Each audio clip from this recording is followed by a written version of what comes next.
WGNS, the flagship station for Blue Raider sports. Blue Raider baseball is on the air. From the Blue Raider Network, it's time for Countdown to First Pitch. Today's broadcast is brought to you in part by State Farm Insurance and agent Andy Womack, Lightning's Locker Room and Phillips Bookstore, Granis and Associates, Las Casas Drugs, and by Middle Tennessee Electric. Now, let's go to the ballpark. And a good morning to you. Welcome into another broadcast of Middle Tennessee Blue Raider baseball from Reese Smith Field here on the campus of Middle Tennessee State University. Dick Palmer, John Callow with you for Game 2 of the 3-game series, Conference USA series between Middle Tennessee and the University of Delaware. The Raiders took the opening game of the series 8-7 yesterday, but not before a few tense moments in that ninth inning. Which is the hardest out to get in baseball, Dick? Number 27. And that was the issue last night. Great crowd last night. The weather might be a factor today, so that could hold our crowd down a little bit, but we hope that you folks within our listening area will turn on out. Of course, our listening area now with internet connections and all covers the whole world just about. That's right. But for those of you within the immediate vicinity of Middle Tennessee, come on out and see some good baseball and support this team, which is right now fighting for a spot in the Conference USA postseason tournament. And the Raiders got a big boost with that win last night, although it was hard to come by, taking an 8-1 lead into the last inning and just getting the last out with the tying run on base. Well, you're right about that, but we also got some help from the people that are below us, and at least one that we were chasing. Because let me give you the last night's scores. Louisiana Tech went to Kennesaw State, won 6-3. FIU was at Jackson State. Jackson State came back late. We know how that works. And defeated FIU 4-2. Over in Springfield, Missouri, Missouri State 15, Western Kentucky 10. And down in Dallas, Liberty run-ruled Dallas Baptist 17-3. Sam Houston went out to Las Cruces, held on for an 8-7 win. So what that did was we've got 3 teams now at 6-10. Western Kentucky, Kennesaw State, MTSU. We've got the tiebreaker on Kennesaw. We've still got Western Kentucky coming to see us. And Western Kentucky does not play well on the road. They're 1-6.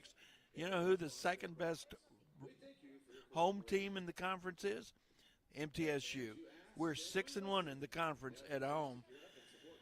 Jackson State, Missouri State, both 7-0. Which is why we're glad to be back home. That's after right. The last 2 conference series have been on the road.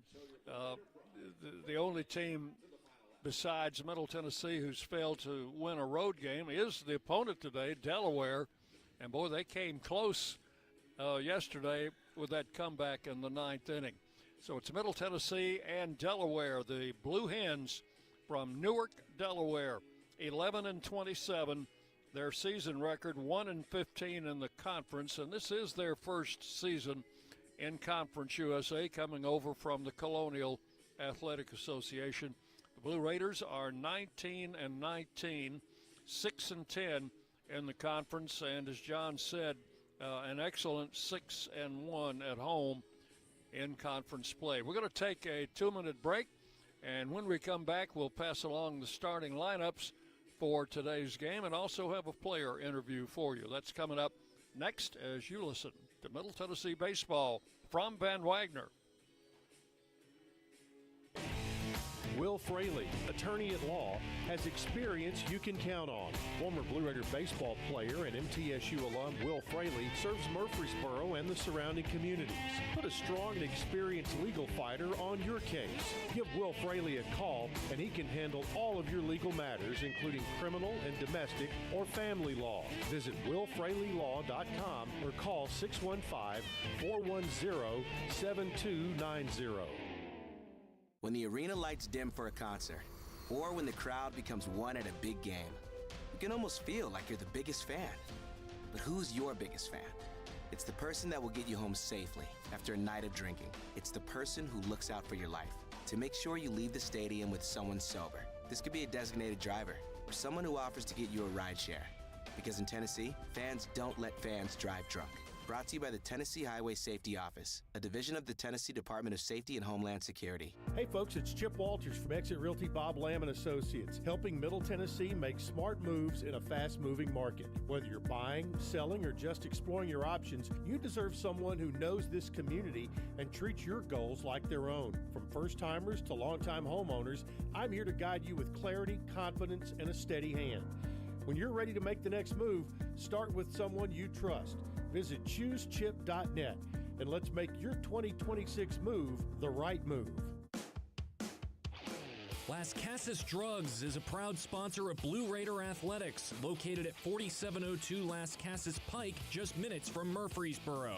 Las Casas Drugs strives to provide all of your pharmaceutical needs in that hometown atmosphere you deserve. Family-owned and operated, Las Casas Drugs offers free delivery, immunizations, drive-through window, gift shop, merchandise, and medication management programs. Come by and see how we can make a difference. And go Blue Raiders. The Blue Raiders are on News Radio WGNS. And welcome back into our countdown to first pitch from Reese Smith Field. Game 2 of the three-game series between Middle Tennessee and the Delaware Fighting Blue Hens. And they certainly were a fighting blue hen last night in that last inning. Just a quick summary of last night's game. Their leadoff batter in the very first inning, facing David Horn Jr., hit the ball over the right field wall for a home run. But the Raiders came right back and got 4 runs in the bottom of the first inning, 3 more in the fourth, picked up another one, which was a key run in the 7th inning, and had an 8-1 lead going into the 9th inning. And then the bottom kind of fell out of the Raiders' pitching, which had been excellent throughout the game. And we survived with a 1-run win. Well, I asked Tyler Minnick after the ball game, what made David Horn so good? And you'd been talking about changing speeds, changing locations, and then I asked him if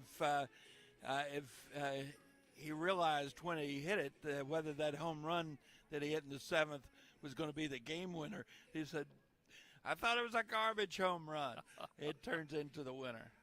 Well, let's take a look at the starting lineups today, brought to you by Ascend Federal Credit Union, the exclusive credit union of Blue Raider Athletics, with 5 convenient locations in Murfreesboro and all over the mid-state. You can learn more at ascend.org. What do you got, John? Well, leading off the Fighting Blue Hens be the center fielder, Sal Minio. Batting second, L.T. Cockrell. He'll be the DH this afternoon. Evan Bolden bats third. He's the first baseman. In the cleanup spot, Sam Winsett, the third baseman. Batting fifth, left fielder Noah Burrows. Anthony DeCesare, who was the DH last night, will be behind the plate. Today he bats sixth. Batting seventh, right fielder Anthony Charles. Batting eighth, the second baseman Jeremy Wolf. And the shortstop, Harry Carr, bats ninth. On the mound will be a right-hander, Chase Dibler. For the Raiders, leading off, Owen Noack in center field. Batting second, Lane Akers, the DH. Cooper Clapp bats third at second base. Tyler Minnick will be behind the plate again this afternoon. He bats fourth. Batting fifth, Nathan Brewer had a pretty good day yesterday. He'll be in left field. Dean O'Neill would be at first base, batting sixth. Batting seventh, right fielder Brett Rogers. Third baseman Brett Von Dolan bats 8th. Clay Badalak, the shortstop, will bat 9th. And on the mound, left-hander Chandler Alderman. And those are your starting lineups brought to you by the Ascend Federal Credit Union. The umpires are out. They have met with the coaches at home plate. And before first pitch, we had an opportunity before the ball game to talk with Blue Raider outfielder Kenny McKinley. I'm visiting with Blue Raider outfielder Kenny McKinley as the Raiders take on Delaware, second game of the series. Last night got off to a good start and then held on at the last and picked up that conference win. Yeah, I mean it was good for us to keep battling. Just to understand that the game, we can't take anything for granted. So getting that last out may take longer than expected, but getting that last out was important. So it was a good win last night. I guess you and the guys over here in the dugout were kind of on pins and needles that last inning, weren't you? Yeah. We was doing a lot of manipulation with the hat, trying to switch up the mojo, but it took a while. We got it done. Okay, you're in your third year here? Is that right? Or fourth year? It's my fourth year in school. It's my second year playing. Yes, sir. So you had to sit out a year because of an injury, and came back. How your health good now? Yeah, I'm 100%, man. I'm feeling good. Yeah, missing that year sucked, but it's good being back here healthy. I thank God for it every day. One of the things that people who follow the team like to do is watch you take batting practice, because you hit some monstrous shots in batting practice. Is that a part of this program that you really enjoy? Oh, yeah. I love to come out here taking BP, showing off a little bit. You know, we got a lot of guys that can do that. So, yeah, it's always fun to come out here and showcase your talent. Let's go back to Tuesday in Nashville. And the group that I kind of call the shock troops kind of took over that ball game late in the game, and we were behind. And I guess a lot of our people had probably given us up for dead. Yeah, I mean, just everybody coming in, everybody was staying ready. That was just the epiphany of this team, like everybody staying ready, coming in, doing their part. So it was good to come back and get that W, show the resilience we got. Yeah, kind of like Delaware last night. They got way behind early. They came back late. Thank goodness they didn't do what we did. But we're down like 7-1 or so after 6 innings. Yeah. Coach started moving in some of you guys, putting you on the field. Everything seemed to click. Yeah. I mean, when sometimes like when you play every day, sometimes the game we're on you. So just letting some other guys come in and just pick you up, man. That's what it's about. So it was good to see that happen on Tuesday. I have a feeling that you must really feel close to this program here, being here for as long as you have. You could go somewhere else and play every day. You know that. But there's something about the atmosphere around here and the guys that you play with, and that just keeps you going. Yeah, it does, man. Yeah, this year been hard, not playing every day, but I mean, a lot of these are my guys. I've made some of my best friends in life here, so it make it easier to come to the field every day, and I enjoy my time being with them. So yeah. You're a Middle Tennessee guy, and what are your plans in the future? You got graduation on the horizon sometime pretty soon, I think. Yeah. I got graduation next year. Got my degree in mechanical engineering, so be doing something with that. So yeah, I'm excited for what happened after baseball. Got you a good job lined up? Yeah. I got some stuff in the works for sure. Well, we've enjoyed seeing you play over the years, and we're going to see you more before this thing's over. Oh yeah. Stay tuned. Yes, sir. Thank you, Kenny. No problem. That's Kenny McKinley, Blue Raider outfielder, very personable young man. And we're going to take a 2-minute break, and we'll be back. First pitch coming up next on the Blue Raider Network from Van Wagler. Bring your game day style courtside with a stop at Lightning's Locker Room on the concourse. From bold new drops to timeless campus classics, we've got everything you need to turn heads from class to tip-off. Whether you're rocking a hoodie in the student section or sporting a tee around town, your look says it loud. You're here for the wins, the energy, and the tradition. So step up your style and your spirit, because at Lightning's Locker Room, the season never slows down, and every fan plays a part in the hype. Let's make every day feel like game day. Locally grown, Blue Raider proud. This is Jonathan Harmon with the J. Harmon Home Team. As an MTSU alumnus and lifelong Rutherford County resident, I bring the heart of a teacher, the grit of a Blue Raider, and over 15 years of real estate experience to every client. honest to a fault, connected to the community, and driven to serve. I don't just help you buy or sell, I help you understand every step. The J. Harmon Home Team, where real estate meets real talk. At State Farm, when home and auto work as a team, you score and save money. I'm State Farm agent Andy Wama. Give me a call at 615-890-0850 and let's work together to win big by saving money on home and auto. With the service you get from State Farm, you might think our car insurance costs more. I'm State Farm agent Andy Wama. Give me a call at 615-890-0850 and let me show you with discounts up to 40%. You may find it even costs less. At Middle Tennessee Electric, we see the lines that link us all, illuminating our neighborhoods, empowering our businesses, and helping us to recharge. Because we believe in the power of good energy. Whether it comes from our grids, the sun, or a kind heart. And as your family and our region continue to grow, you can trust that we'll always be there for you. Middle Tennessee Electric, bringing good energy. WGNS, Murfreesboro, Smyrna, the flagship station for Blue Raider sports. From the Blue Raider Network and Van Wagner College, it's time for Middle Tennessee State University baseball.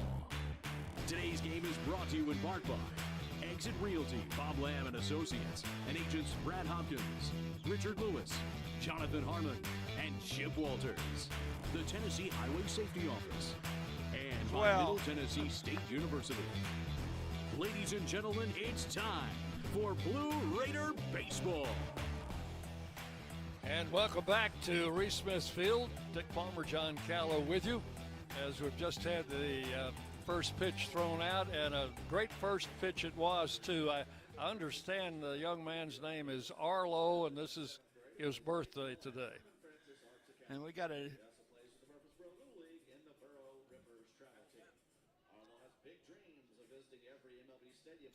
So we have a second first pitch thrown out. This may be Arlo here.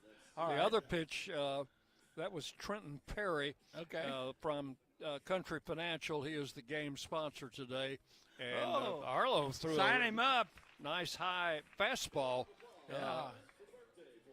And I'm very jealous about that because he just winged it in there. That's right. As Middle Tennessee has taken the field and get ready for this Conference USA contest with the Blue Hens of Delaware.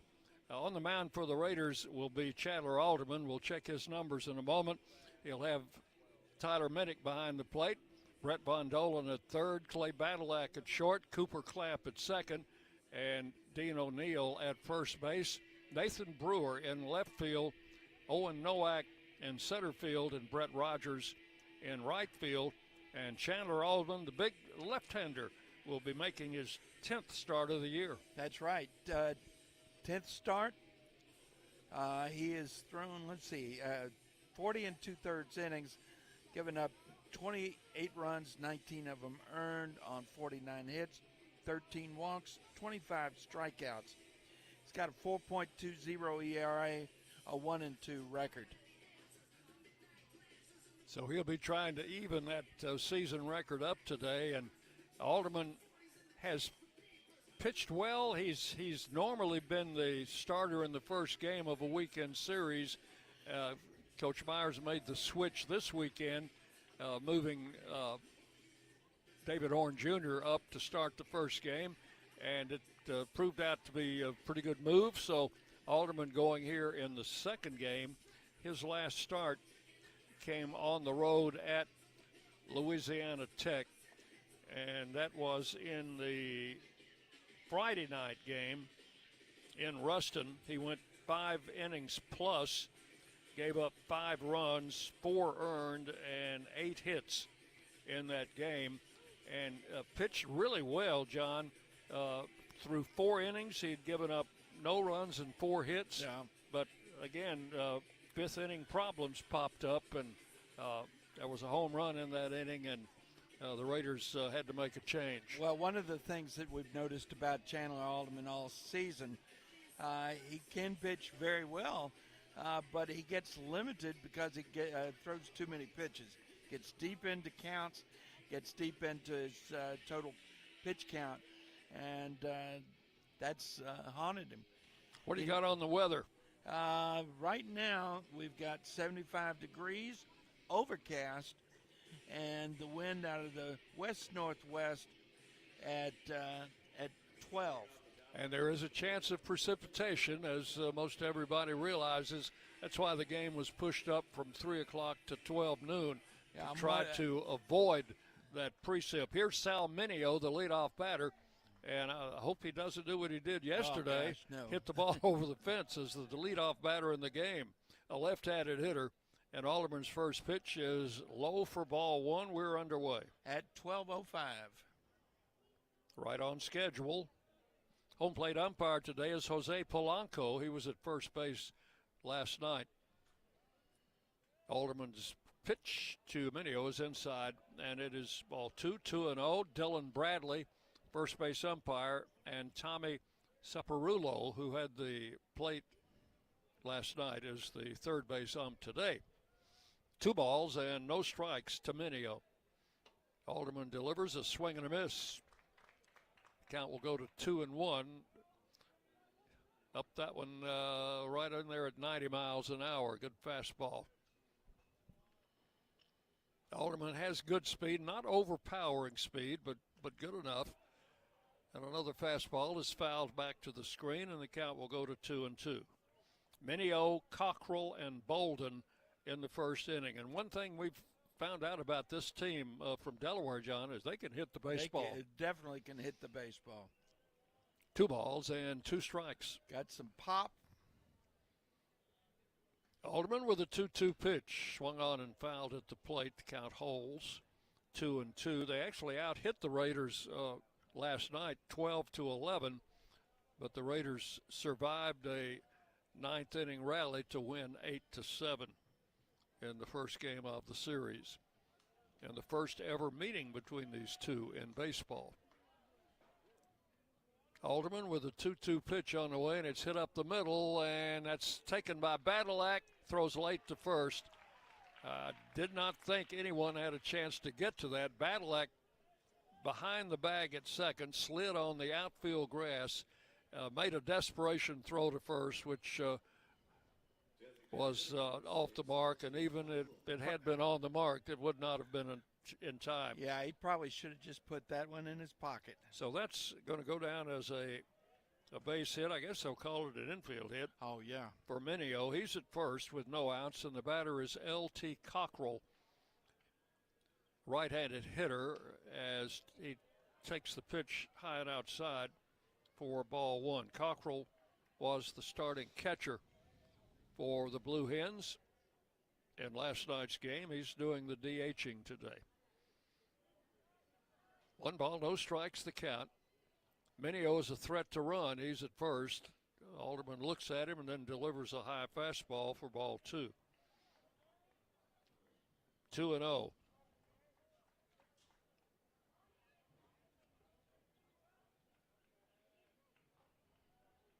Top of the first inning, fans still coming in. We know it's early. Throw to first and the runner back. I'm wondering how many people are going to show up at 2:30 for a 3 o'clock ball game.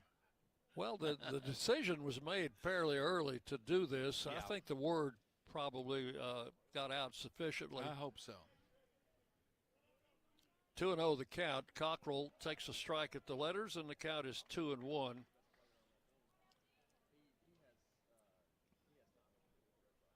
Blue Raider infield, double play depth.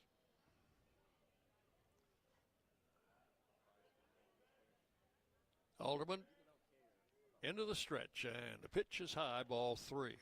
3-1. Lights are on here at Reese Smith Field because it is overcast, and there is a threat of precip. 3 balls and 1 strike. And the pitch to the plate is fouled out of play to the right side, and the count will go full at 3-2. So Mineo, who has 9 stolen bases on the season, might be in a running frame of mind here. We'll see what they what they do on this 3-2 pitch. Alderman, the runner is going, and the pitch is fouled back. So they did start the runner, John, on 3-2. Sure did. Which means I'm pretty certain he'll draw a pickoff. I would think throw so. on this before the next pitch. 3 balls, 2 strikes to Cockrell. Minio, the runner at first, with nobody out.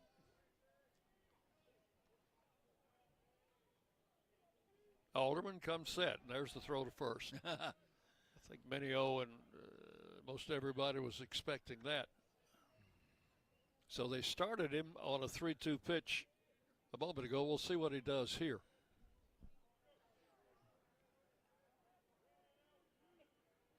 Alderman delivers the pitch. The runner's going to throw to second base, is going to be off the mark, and that was ball 4 anyway. So Cockrell draws a walk, and Delaware right away has a threat going in the first inning. Infield hit and a walk. Runners first and second, no outs. The batter is Bolden, the first baseman. Evan Bolden had that grand slam home run in the 9th inning last night. Time called. Could be a pitch com problem.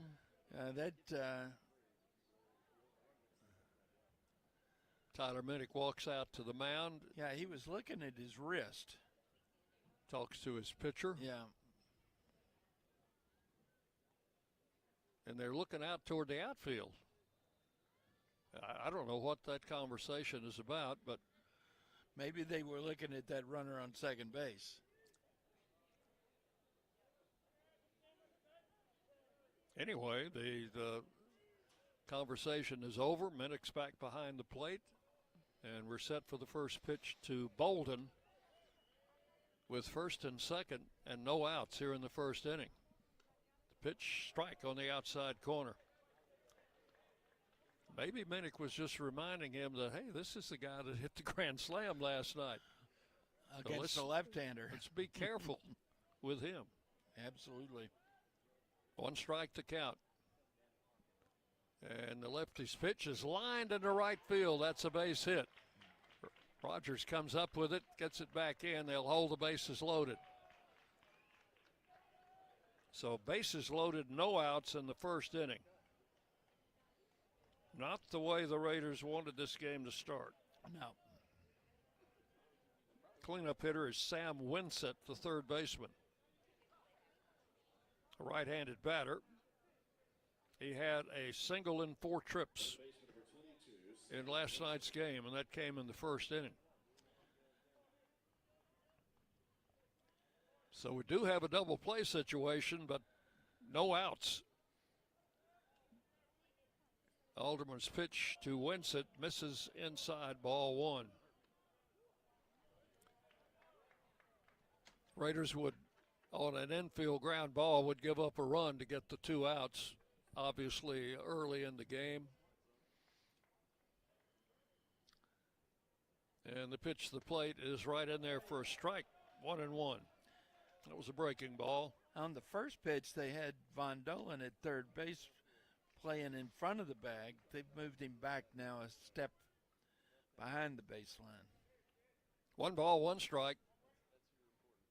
Alderman's pitch, that's in there for a strike. That was a fastball at the knees, 1-2 to Winsett. Strikeout here would be very good for the Raiders.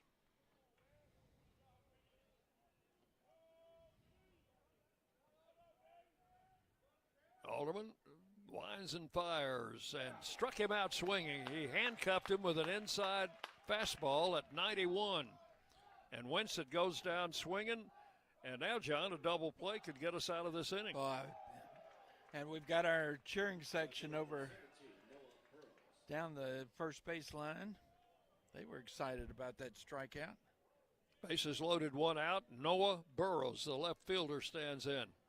Another right-handed hitter. This is a predominantly right-hand hitting team. Ground ball to the mound. Alderman goes home, out there, goes to first, out there. That is a 1-2-3 double play. John, that's your favorite double play, isn't it? It is. I love watching a 1-2-3 double play. Pitch to catch to first. 1-2-3, and the inning is over. Wow. In the first, no runs, 2 hits, and a couple left. We'll go to the bottom of the first inning. Delaware, nothing, and Middle Tennessee coming to bat. You're on the Blue Raider Network from Van Wagner. The Blue Raiders are winners in the classroom, on the field, and the courts. Richard Lewis here. I want you to win in real estate also. Buying, selling, auction here in Tennessee, or along the Gulf Coast, a second home, or investing. Give me a call to help start that winning process. 615-319-9981. Oh, I'm never too busy for your referrals. Richard Lewis, Exit Realty, Bob Lamb & Associates. Las Casas Drugs is a proud sponsor of Blue Raider Athletics, located at 4702 Las Casas Pike, just minutes from Murfreesboro. Las Casas Drugs strives to provide all of your pharmaceutical needs in that hometown atmosphere you deserve. Family-owned and operated, Las Casas Drugs offers free delivery, immunizations, drive-through window, gift shop, merchandise, and medication management programs. Come by and see how we can make a difference. And go Blue Raiders. Rutherford County's MTSU station, News Radio WGNS. And we go to the bottom of the first inning, no score. Raiders ended that top of the first inning with a 1-2-3 double play with the bases loaded and 1 out. And now they'll face a right-hander, Chase Dibler. We'll get numbers on him in a moment. He will have his catcher, Cesare, behind the plate. At third base will be Winsett. Second base, shortstop Harry Carr. Second base will be Wolf. Bolden at first base. Burrows in left. Mineo in center. Anthony Charles is the right fielder. And the pitcher, a right-hander, Chase Dibler. Chase Dibler making his 10th start, his 12th appearance. He's thrown 31 2/3 innings, given up 27 runs, 26 of them earned on 32 hits, 19 walks, 23 strikeouts. He's got a 7.39 ERA, a 1-2 record, and opponents are hitting 264. He's given up 6 home runs. Owen Nowak will lead it off for the Raiders. The Raiders center fielder took the leadoff spot after about the third game of the season and has been there ever since. Had a single in 4 trips last night. Well, he's got a really good on-base percentage and he runs well. So just an ideal leadoff hitter. Bats from the left side and takes the first pitch for a called strike.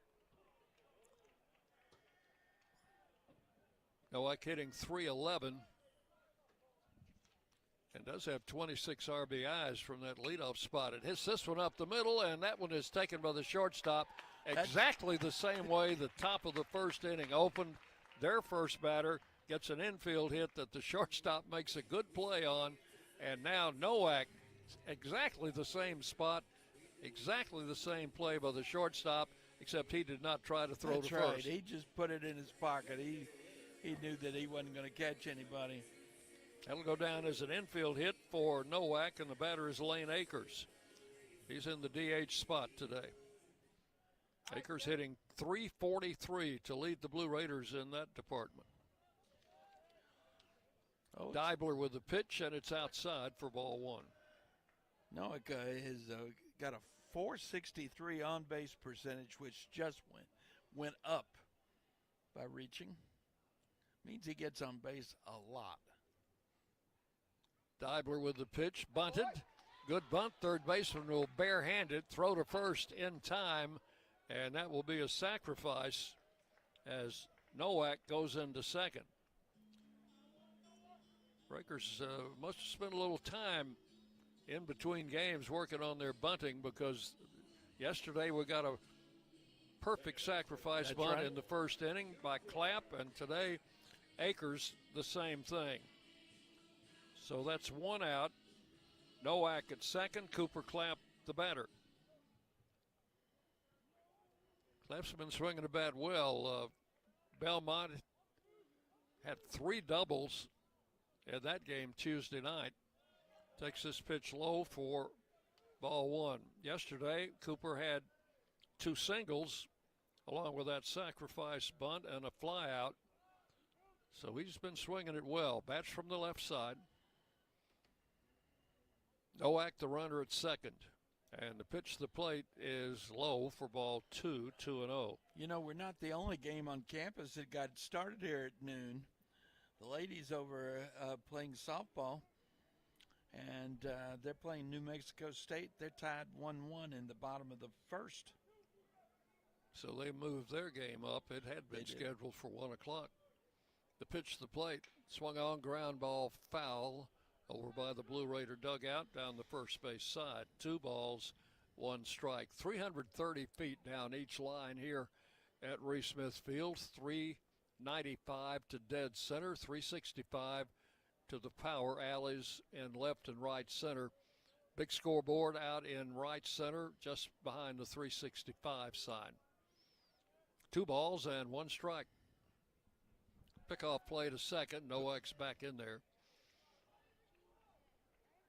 And that was a serious pickoff play. Yeah, that was pretty well executed. The throw right down on the bag. Shortstop was right there. Tyler Minnick waiting to hit next. The count is 2-1 now to Cooper Clapp. And he takes the pitch outside and 3-1. Cooper hitting .333 on the season, 5 home runs. He's driven in 21.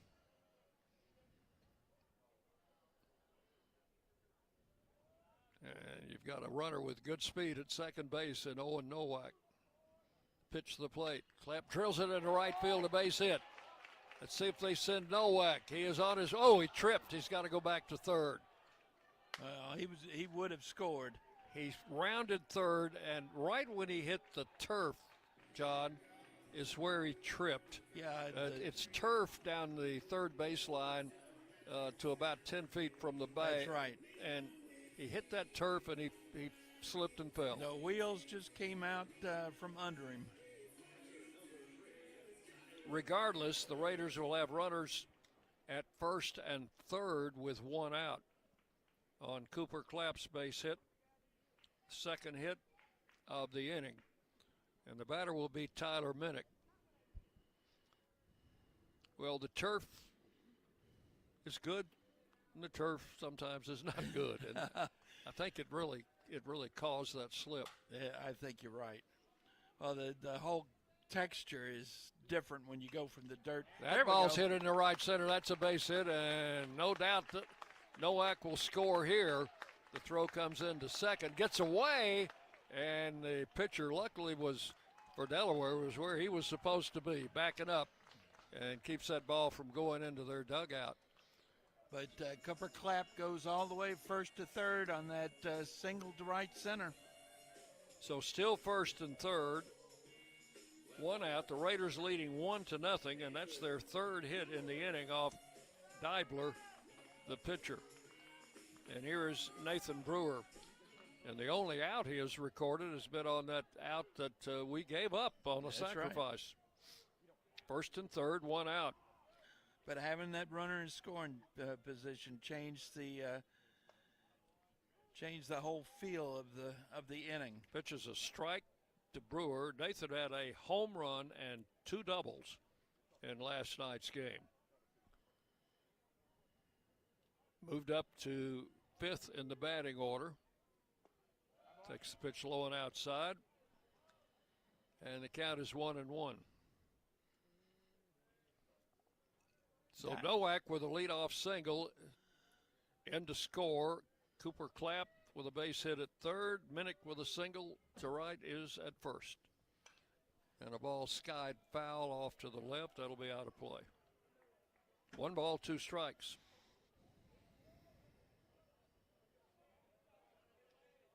Brewer steps out of the box, adjusts the batting glove.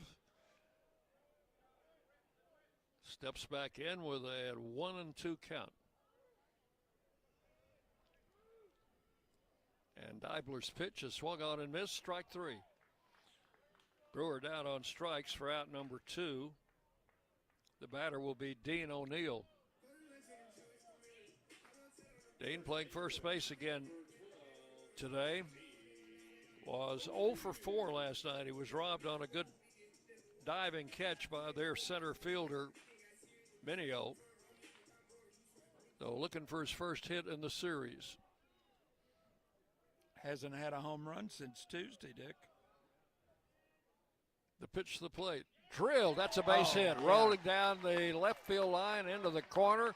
1 run will score. They're going to wave the second runner around, and that will be a 2-run double. Throw comes in late to the plate, and the Raiders lead 3-0. Dean O'Neill drilled that first pitch from Deibler just past the bag at third, and it rolled into foul ground down in the left field corner. And by the time they could get it in, Clapp had scored, and Tyler Minnick was right behind him. Well, that tells you something about playing with 2 outs. Minnick go ahead and pick up that run with 2 outs, scoring all the way from first. He was chugging. Here's Brett Rogers with O'Neill at second base and 2 outs. The pitch high and outside, ball 1. Raiders on top, 3-0.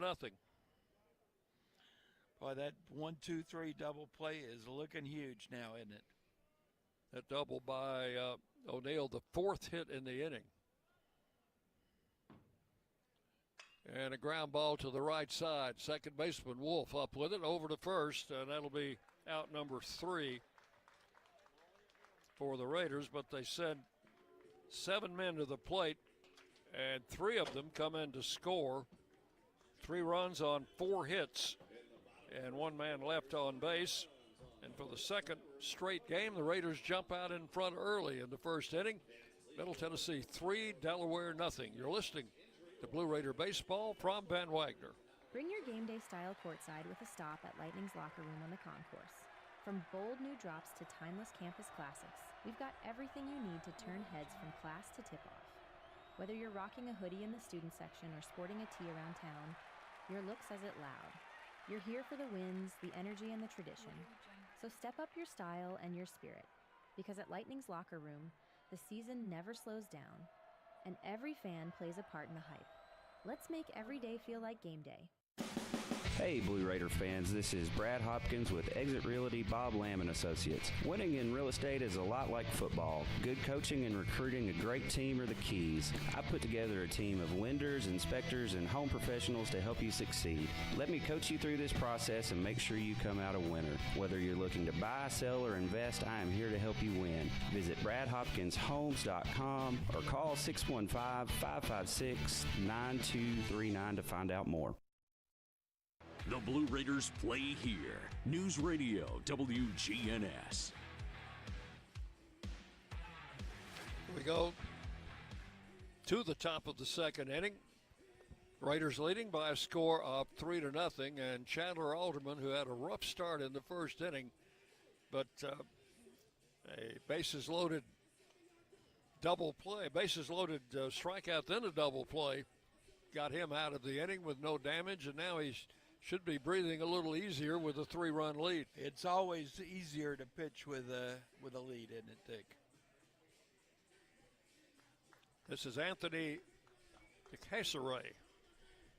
I know we've said that 17 different times in this broadcast. How do you say it, John? DeCesare is what their right-hand batter pronunciation guide says. Freshman. He's the catcher today. Takes it outside for ball 1.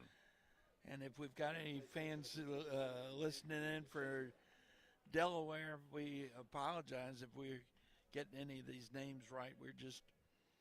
We have that southern accent that makes it a little tougher, doesn't it? DeCesare is was 1 for 4 yesterday. Fouls this pitch back, 1 for 1. I think the southern accent is rather enchanting. I think so too. 1 ball, 1 strike. Here's Alderman's pitch is grounded foul past third. Count is 1-2. Yeah, I remember going to England, 20 years ago or so, and folks would listen to me talk, and they said, we'd much rather listen to you talk than somebody from New York City. 1-2 the count to DeCesare. Anthony Charles waiting to hit next. Raiders leading 3-0 here in the second inning. And the pitch is a ball. Pretty good looking pitch. Yep. 2 balls, 2 strikes.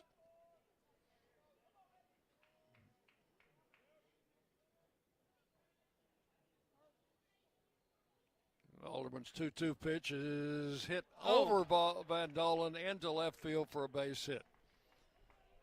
He tried to time his leap. He went as high as he could, and that ball just evaded him. Well, if he were 6'2", he might have caught that baseball. No doubt. So that's a base hit for the catcher. He's at first with no outs. Anthony Charles will stand in. He's the right fielder and a left-handed hitter. So this inning starts the same way the first inning did, with a leadoff single. Worked a breaking ball in at the knees for a call strike to Charles. 0-1. Charles hitting .256 on the year. A native of New Jersey. And the pitch from Alderman is bunted. Alderman picks it up. He'll toss underhanded to first, and that'll be a sacrifice bunt, which will send DeCesare down to second base. Pitcher handled that one himself, so that is out number 1. And the batter is the second baseman, Jimmy Wolf. Spells his name W-O-L-F. Our Matt Wolf spells his with an E on the end. And they're both infielders. Wolf is a right-handed batter. Alderman's pitch to the plate, taken high for ball 1. Chandler making his 10th start, looking for his second win.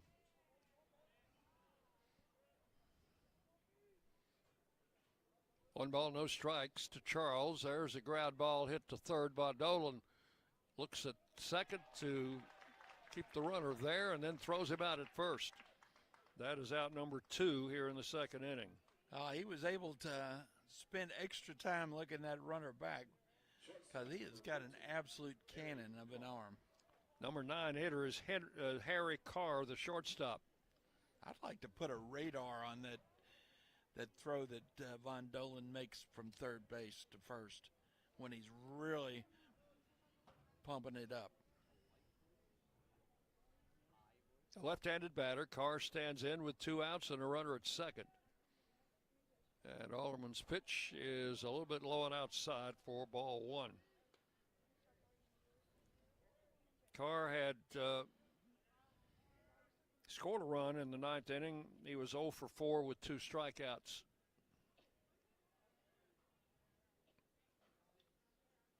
There's a ball hit to center field. Nowak comes on. He can't get it. They're going to score here. Throw comes in, and it is not in time. And now the runner's going to second and will come in there. You've got to give that advancing. Going to have a single, and then you're going to have an error on that. And the error should probably go to Minnick because the throw came in and he kind of fumbled it. That was a base hit by Carr, and he is at second base. DeCesare scores to make it 3-1. I guess they're saying he advanced on the throw. Am I too tough a score? So it's now a 3-1 game, and the leadoff man, Minio, will stand in with a runner at second. First pitch to him, ball 1 inside. I thought that ball was going to hang up for Noack, but it didn't. Alderman's pitch outside, and that one gets away, and the runner will advance to third. That'll be a wild pitch. That ball was in the turf. It rolled over down the third base side. The base runner had a good look at it, and he was able to move up. So now Carr is at third with a 2-0 count to Mineo. This guy's been a tough out. Inside, ball 3.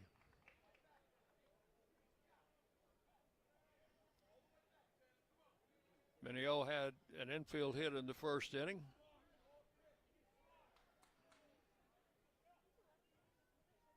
Second straight game, he's led off the game with a hit. And there's a strike, 3-1.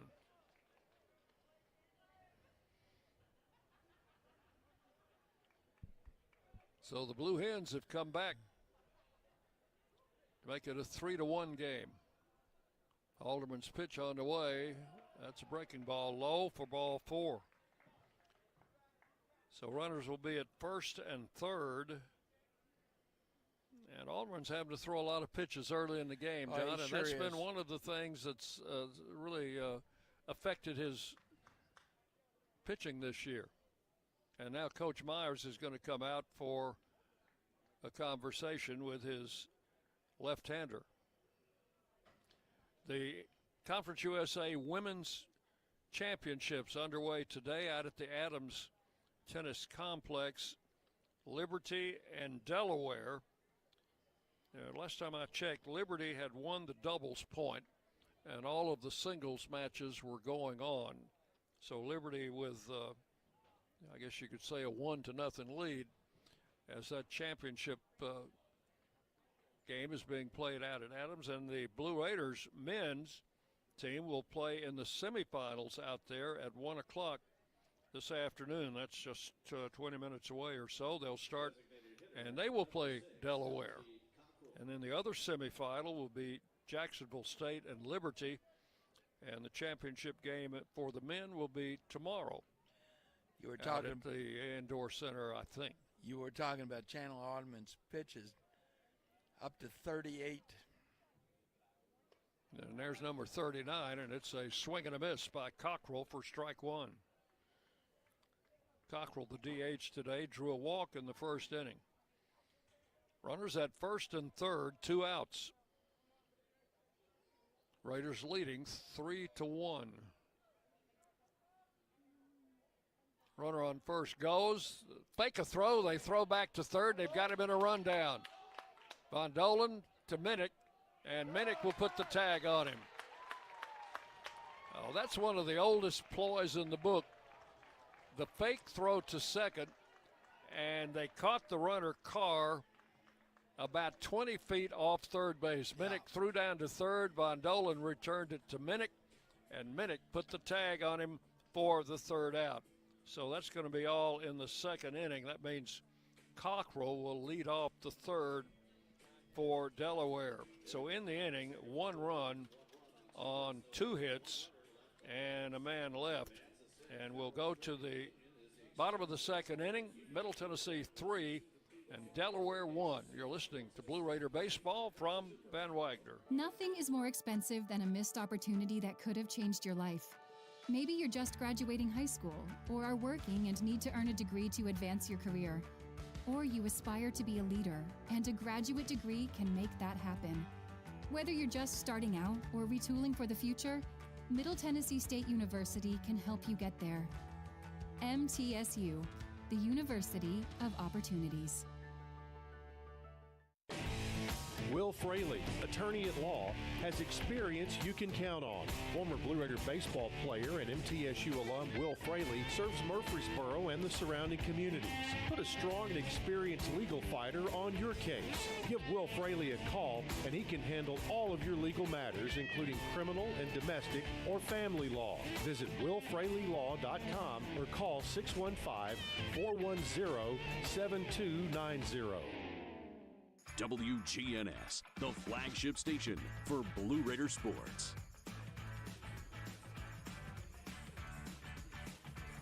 Take it to the bottom of the second inning. The Raiders leading 3-1. And again, excellent execution on that pickoff at third base by Tyler Minnick and Brett Bondolan. They caught the runner off base on a fake throw to second. Minnick returned it the ball to Bondolan at third, who chased him and returned it to Minnick.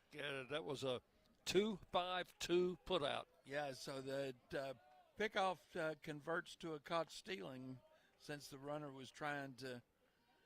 was moving towards the plate when they got him. Bondolan takes the first pitch for ball one from Chase Deibler, the right-hander from Delaware, and the second pitch bounced to the left side. Shortstop Carr has it over to first in time, and that is one out in the second inning. Bondolan bounces out short to first. Number 9 hitter is Clay Badalak. I don't see his cheering section here today, John. Either. They may all be looking to show up at 3 o'clock. I think they would know when the game started. Well, he had a cheering section last night. There's a swing and a miss, strike one.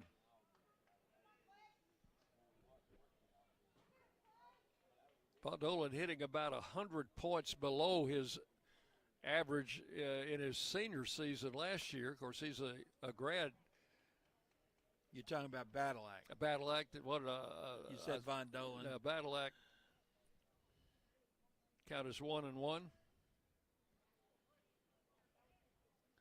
Sure gives you a good glove, though. There's a swing and a miss, strike two, 1-2 the count.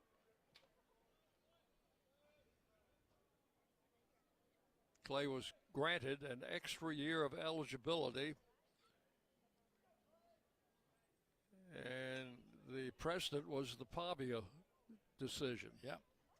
Because of his junior college play. 1 ball and 2 strikes to Badalak.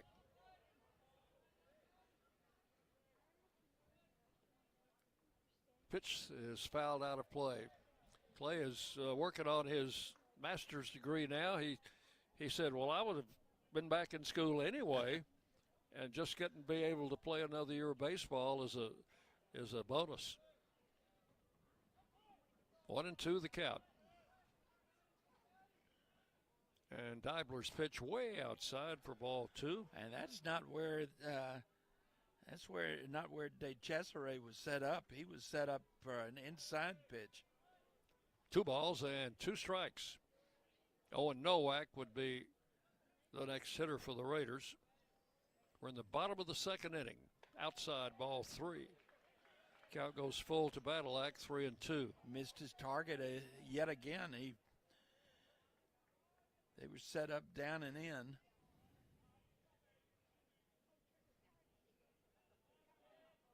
Full count down to Badalak.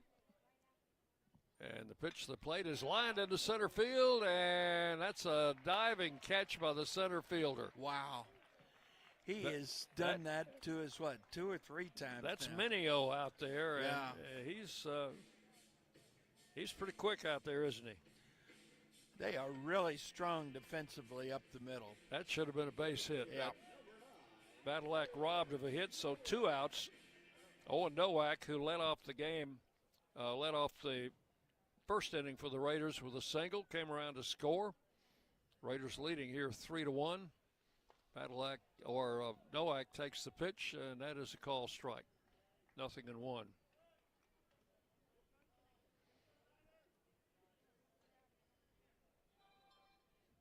Right-hander delivers. That one's hit up the middle, and that is through for a base hit. Hit it exactly the same spot he hit it in the first inning. This time the shortstop couldn't get there. I was watching him as he was moving over. Surely he's not going to get to that this time. That's the 5th hit for the Raiders. First in this inning for the Raiders, and Lane Akers, who had a sacrifice bunt. First inning, he won't be bunting here. He'll be swinging away. Finds himself a gapper. He could end up with an RBI. Throw to first, the runner back. So Nowak with good speed, the runner at first. 2 outs in the inning. Yeah. Right-hander Deibler comes set and delivers the pitch high for ball one to Akers. Lane, a redshirt freshman. Said that redshirt year he took coming out of Siegel High School really helped him develop as a player. And kind of example for all of the young men who come in here and sit out a season. They just got to work on their skills. Well, one of the things he did was get in the weight room. Count is 1 ball, no strikes. Another throw to first. Got a couple of pretty good redshirt freshmen on the bench in for the Raiders in Bowden, and the other young man pitches outside. Oh. They call that a strike? Catcher just bought a strike. So it's 1-1 instead of 2-0 now to Akers. And the pitch. Swing and a miss. One after a high fastball. Count will go to 1 ball and 2 strikes. Kevin Nichols flashing some signs down at third. Ryan Huber, the first base coach. And Deibler with the pitch. Instead, he'll throw to first. Ryan Huber was throwing batting practice today. First time I've seen that. Yeah. It's usually either Coach Nichols or the pitching machine throwing BP. Here's the 1-2 pitch. The runner goes. The throw to second base is off the mark and a stolen base for Owen Nowak. Had that been a good throw, it might have been close. But for Owen, he is now 8 for 8 in stolen base attempts. He's at second base with a 2-2 count to Lane Akers. Now a single definitely scores Nowak from second base. Pitches high, ball 3. Full count now. 3 balls, 2 strikes.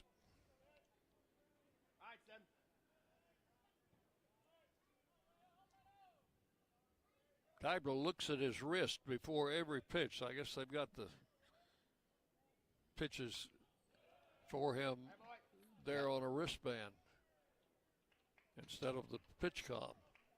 Pitch is fouled out of play, and the count holds at 3-2. Yeah, that's what he's checking.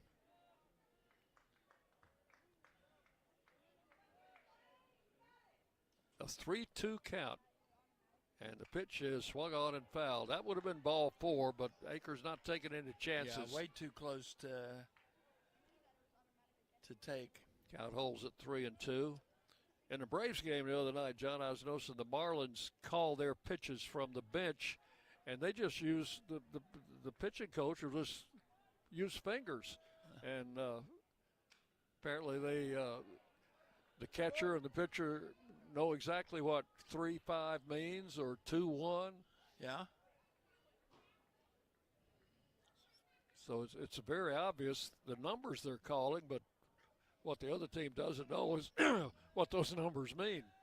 They'll change sequences. Pitch is high, ball 4, and the Raiders have 2 men on here in the second inning. Akers draws a base on balls. That's the first walk given up by Deibler.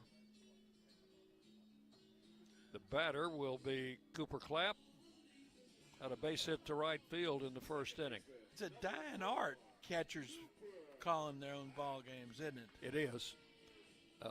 When Coach Peterson was here, and of course he was a former catcher, he would let the catchers call the game. That's right. And I'm sure he would give them a few tips and instructions, but when they got out on the field, the catcher called the game. Popped up. And they should be out of the inning now. Third baseman in foul ground will take it. Clapp fouls out. swinging at that first pitch, and that's all in the second inning. For the Raiders, no runs. They had one hit, and they leave 2 men on base. We have completed 2 full innings. It's Middle Tennessee 3 and Delaware 1. You're listening to Blue Raider Baseball from Van Wagner. When the arena lights dim for a concert, or when the crowd becomes one at a big game, you can almost feel like you're the biggest fan. But who's your biggest fan? It's the person that will get you home safely after a night of drinking. It's the person who looks out for your life to make sure you leave the stadium with someone sober. This could be a designated driver or someone who offers to get you a ride share. Because in Tennessee, fans don't let fans drive drunk. Brought to you by the Tennessee Highway Safety Office, a division of the Tennessee Department of Safety and Homeland Security. Hey folks, it's Chip Walters from Exit Realty Bob Lamb & Associates, helping Middle Tennessee make smart moves in a fast-moving market. Whether you're buying, selling, or just exploring your options, you deserve someone who knows this community and treats your goals like their own. From first-timers to long-time homeowners, I'm here to guide you with clarity, confidence, and a steady hand. When you're ready to make the next move, start with someone you trust. Visit choosechip.net and let's make your 2026 move the right move. You're listening to MTSU Sports on WGNS. Connor Alderman taking his warm-ups as we move to the top of the third inning. Let's pause 10 seconds for station identification. You're listening to Blue Raider Baseball. The flagship station for Middle Tennessee sports. That quick enough for you? WGNS, Murfreesboro, Smyrna. The Blue Raiders play here. Dick Palmer, John Calla with you from Reese Smith Field. Game number 39 this year, John. The season's going faster than we expect, faster than a speeding bullet. Well, that's... as we get older, that's the theory of relativity at work. We are in the second half of the Conference USA schedule. Alderman will pitch to Cockrell. He was batting in the second inning when Carr was picked off third. Swings at the first pitch, fouls it out of play for strike one. Cockrell, a right-hand batter, catcher last night. He's the DH today. Alderman with a pitch, and it's high for a ball. 1 strike. Well, last night marked the beginning of the second half of the conference season. Here's the 1-1 pitch, and it's hit foul off to the right, out of play. They're fouling off a lot of pitches. Yeah. That means it's not quite as sharp as we've seen him on occasions. 1 ball, 2 strikes. That's also bad on your baseball budget. Here's the 1-2 pitch. It's a breaking ball, hung up high for ball 2. Count will go to 2-2.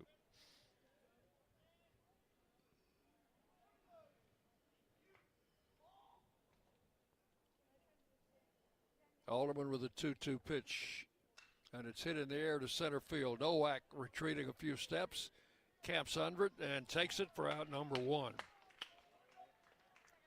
Well, that's the first time this afternoon Alderman has gotten the first out in an inning. Off to a good start in the third inning. The batter is Evan Bolden. Had a base hit in the first inning. First baseman number 7, Evan Bolden. So this is the guy with hit the grand slam in the 9th inning last night to leave us holding our breath for a while. Yep. Alderman's pitch, high outside, ball 1.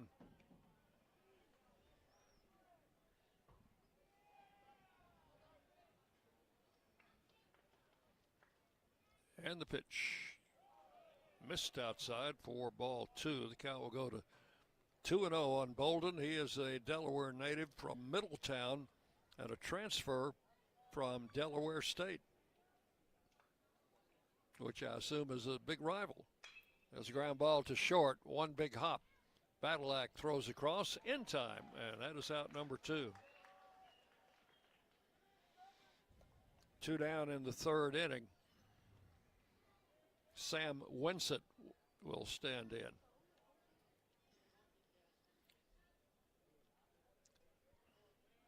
Still overcast.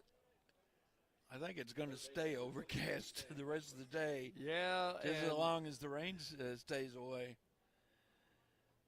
The sun has not been able to peek through those clouds yet today. Lights have been on here since before the game started. Winston having a conversation with his manager, Greg Mamula. He's in his 4th year as the head coach at Delaware. And as we mentioned yesterday a couple of times, very familiar with Conference USA.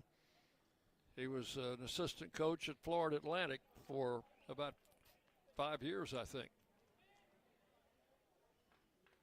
Here's the pitch, and it's taken for a strike, 0-1. Well, he struck out looking for the first out in the first inning. Struck out looking with the bases loaded. The pitch, that's over but low. 1 ball and 1 strike.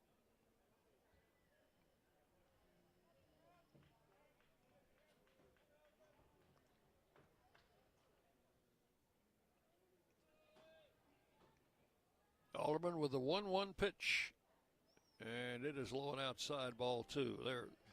Their head coach, Mamula, was also head coach at Westchester State in Pennsylvania, Division II school, and sent Ian Happ to the major leagues from there. There's a foul out of play, and it's 2-2. And in the notes, it says he also coached big leaguers Joey Wendell, Pajes, and Nolan Samuel, who was at FAU when he was there. Samuel's the starting first baseman for the Angels now. Pitch to the plate. Ground ball, it hit off the hip of the pitcher, and Badalak cannot make a play. That's going to be an infield hit. That ball was coming right back at Alderman. Yeah. He kind of turned to try and get out of the way, I think, and it got him in the hip, didn't it? Hit him on the hip and just died out in the middle of the infield. Yeah, Minnick and the umpire went out to check on him. I'm okay. So Winsett is on at first with 2 outs, and the batter is Noah Burrows. This is the batter that hit into the 1-2-3 double play that ended the top of the first inning and got Alderman out of a big jam. Swings and drives this one to right. That's going to be trouble. It's going to be a foul ball and a running catch by Brett Rogers in foul ground. Wow, ran that ball down. If that ball had stayed fair, it was threatening to get out of this ballpark, but Rogers ran it down in foul ground, deep right field. I think that one deserves a star. What do you think? I think so. He went a long way.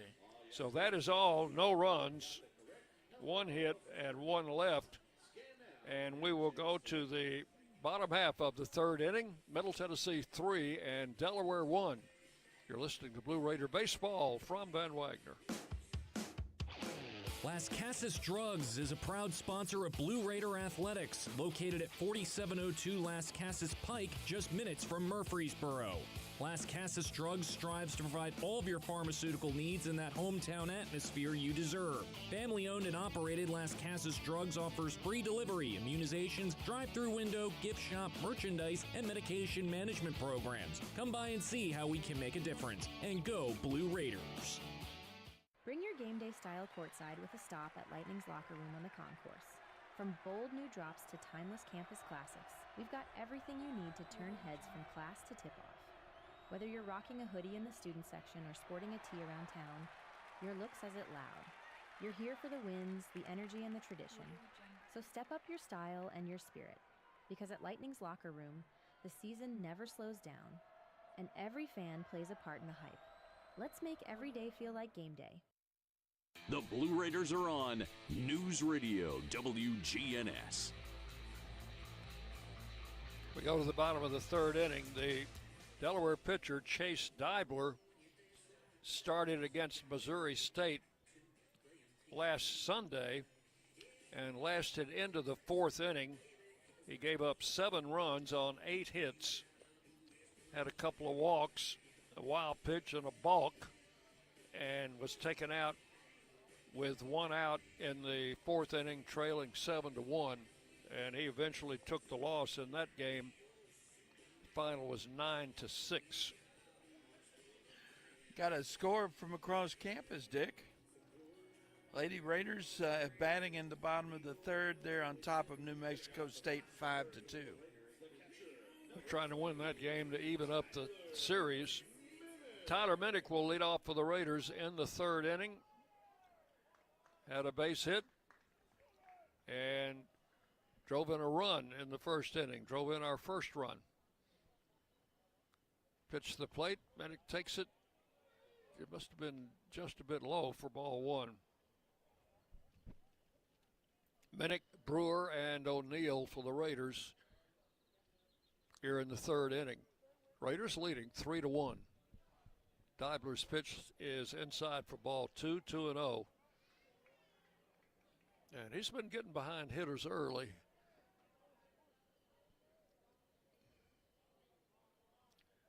I like seeing 2-0, 3-0, 3-1 counts. There's a swing and a hard shot to shortstop. Carr up with it and over to first in time. Minnick grounds out short to first. Out number 1 in the third inning, and we'll bring Nathan Brewer to the plate. Brewer struck out in the first inning. One of the hitting heroes for the Raiders yesterday with a home run and a pair of doubles. And he'd been struggling a little bit at the plate. Good to see him coming around. Pitches inside to Brewer for ball 1.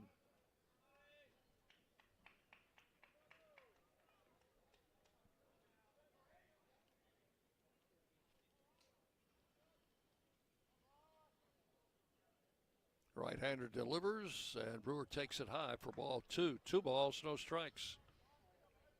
Dean O'Neill waiting to hit next. Dibler was at 39 pitches coming into this inning. The pitch. That one's inside, ball 3, and he's behind 3-0 to Nathan Brewer. Brewer's home run last night was his 6th of the season. Gave the Raiders a big boost. It came in the first inning. And the pitch is in for a strike, 3-1 now. Dick, that is not Dibler. They have changed pitchers on us. Really? They have. Well, they didn't tell us that. They sure didn't. This is number 33, Ryan McLaughlin. Ball hits right up the middle, over the bag at second. Shortstop has it. And over to first in time for out number 2. So 2 up, 2 down in the third inning. What's this guy's number? Number 33, and he has been one of their starters. He started 7 times, was in the weekend rotation, and it came out of it, making his 12th appearance. He's thrown 36 2/3 innings. Got a 6.87 ERA, a 2-4 record. O'Neill hits it to third, and he's going to have a 1-2-3 inning here. 3 ground balls. So O'Neill, after the first pitch, grounds out to third, and the new pitcher, McLaughlin, sets the Raiders down in order with nothing across. We've completed 3 innings. Middle Tennessee leading 3-1. Totals for the Raiders, 3 runs, 5 hits, no errors. And for Delaware, 1 run, 5 hits, and no errors. 3-1 Raiders as we take you to the 4th inning. You're on the Blue Raider Network from Van Wagner. Locally grown, Blue Raider proud. This is Jonathan Harmon with the J. Harmon Home Team. As an MTSU alumnus and lifelong Rutherford County resident, I bring the heart of a teacher, the grit of a Blue Raider, and over 15 years of real estate experience to every client. Honest to a fault, connected to the community, and driven to serve. I don't just help you buy or sell, I help you understand every step. The J. Harmon Home Team, where real estate meets real talk. At State Farm, when home and auto work as a team, you score and save money. I'm State Farm agent Andy Womack. Give me a call at 615-890-0850 and let's work together to win big by saving money on home and auto. With the service you get from State Farm, you might think our car insurance costs more. I'm State Farm agent Andy Womack. Give me a call at 615-890-0850 and let me show you with discounts up to 40%. You may find it even costs less. Rutherford County's MTSU station, News Radio WGNS. It's a space.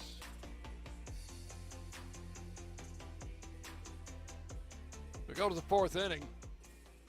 Recapping that third inning for the Raiders as they had Delaware had put in a new pitcher. And I couldn't tell the difference size-wise.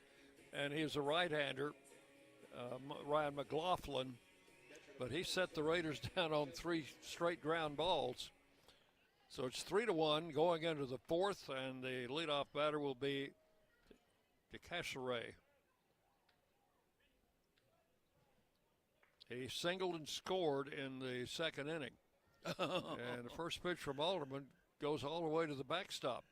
That was a nuclear loose hit the bull special. I think Minnick was expecting something else. Yeah, I mean, 1 ball and no strikes the count.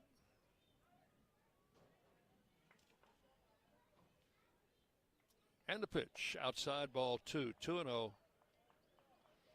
Charles and Wolf scheduled to hit behind DeCesare.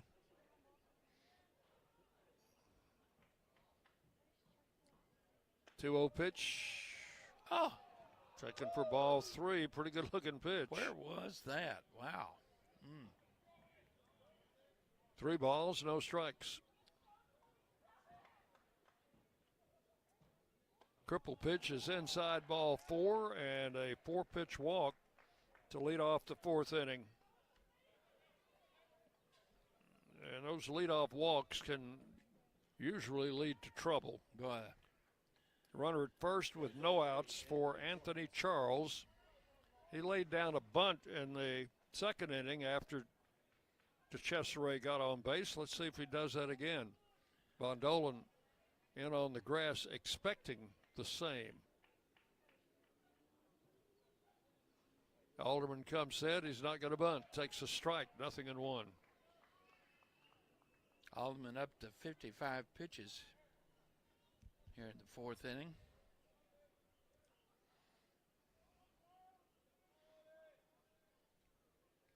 Left-hander comes set. And the pitch to the plate. Checked swing. Did he go?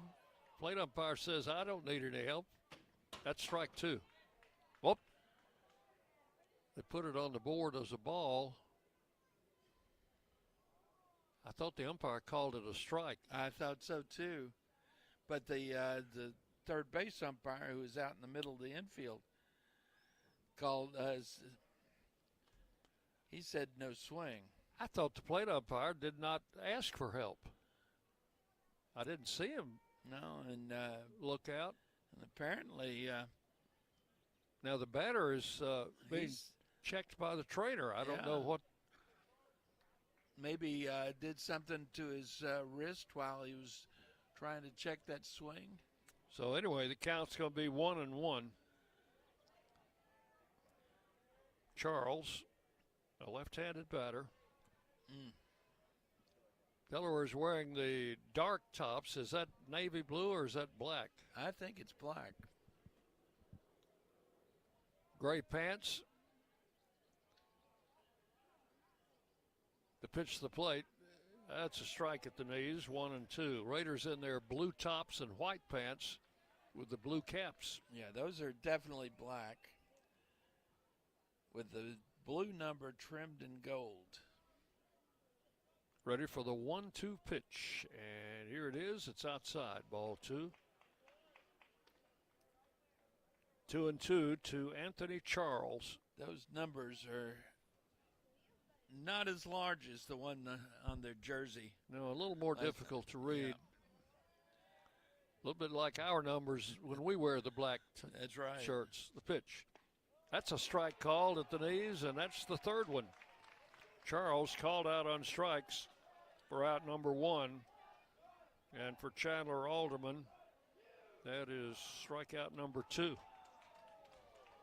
1 out with a runner at first. Here's Jimmy Wolf, second baseman.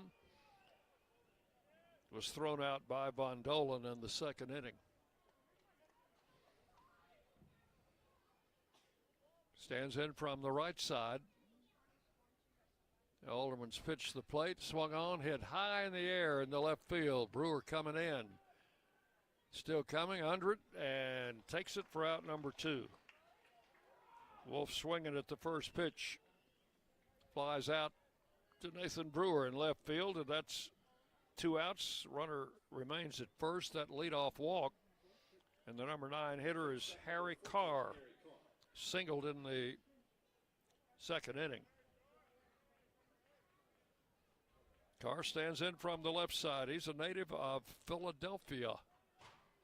Transfer from Butler University. Pitch to the plate. Runner goes, throw to second. He's going to be out. And Minnick guns down to Cesare trying to steal. And he was out by a couple of steps. Well, he runs like a catcher. That's going to be all in the fourth inning for Delaware. 2-6 on the putout at second base. So the leadoff walk didn't hurt. And no runs, no hits, none left. We'll go to the bottom of the fourth inning. Middle Tennessee 3 and Delaware 1. You're listening to Blue Raider Baseball from Van Wagner. At Middle Tennessee Electric, we see the lines that link us all, illuminating our neighborhoods, empowering our businesses, and helping us to recharge. Because we believe in the power of good energy. Whether it comes from our grids, the sun, or a kind heart. And as your family and our region continue to grow, you can trust that we'll always be there for you. Middle Tennessee Electric, bringing good energy. The Blue Raiders are winners in the classroom, on the field, and the courts. Richard Lewis here. I want you to win in real estate also. Buying, selling, auction here in Tennessee, or along the Gulf Coast, a second home, or investing. Give me a call to help start that winning process. 615-319-9981. Oh, I'm never too busy for your referrals. Richard Lewis, Exit Realty, Bob Lamb & Associates. The Blue Raiders play here. News Radio, WGNS. We go to the bottom of the fourth inning. It'll be the bottom third of the Raider batting order to face Ryan McLaughlin. McLaughlin set the Raiders down 1-2-3 on 3 ground balls in the third inning. So the starter, Deibler, only pitched 2 innings, John. Yeah, went 2 innings, gave up 3 runs all earned on 5 hits, 1 walk, 1 strikeout. And the first pitch to Rogers, fouled off to the left side, strike 1. Dick, I think it's lightening up. Now, it's still overcast, but we're in a stretch here where the clouds are not quite as dark as they've been. I think you're correct.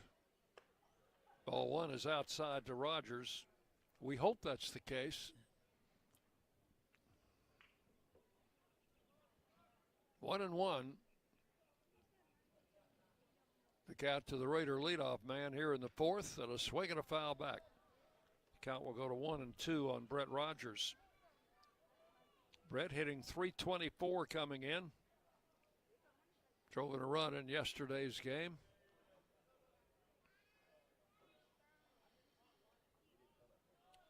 And McLaughlin with a 1-2 pitch, and it's fouled out of play. Just checking on the weather app, they've taken all the rain chance out until 5 o'clock this afternoon. Well, I hope we're not still playing by that time. Well, I hope so. 1-2 the count. And McLaughlin with the pitch, and it is swung on, foul tipped into the catcher's mitt. That'll be a strikeout. And that will be out number 1 here in the 4th inning.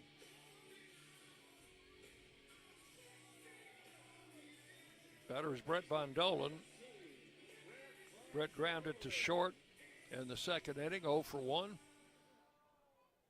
Hit his first homer of the season at home yesterday. That had to really feel good for him. Pitch inside, ball 1. That came in the 4th inning, by the way. Let's do another one in the 4th inning. McLaughlin's pitch taken high, ball 2, 2-0. Clay Badalak waiting to hit next.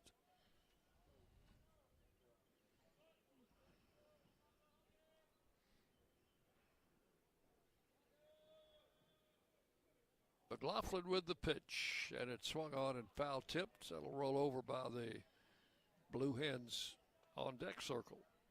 Count will be 2-1 to Von Dolan. Catcher was set up on the outside corner low. Let's see where he's going back the same spot. Pitch to the plate is swung on, drilled up the middle. That's a base hit. So that's the Raiders' first hit off the new pitcher, McLaughlin. Von Dolan at first with 1 out, and Clay Badalak will be the batter. Caught too much of the middle of the plate with that pitch. Badalak was robbed of a hit in the 2nd inning on a diving catch by the center fielder, Mineo.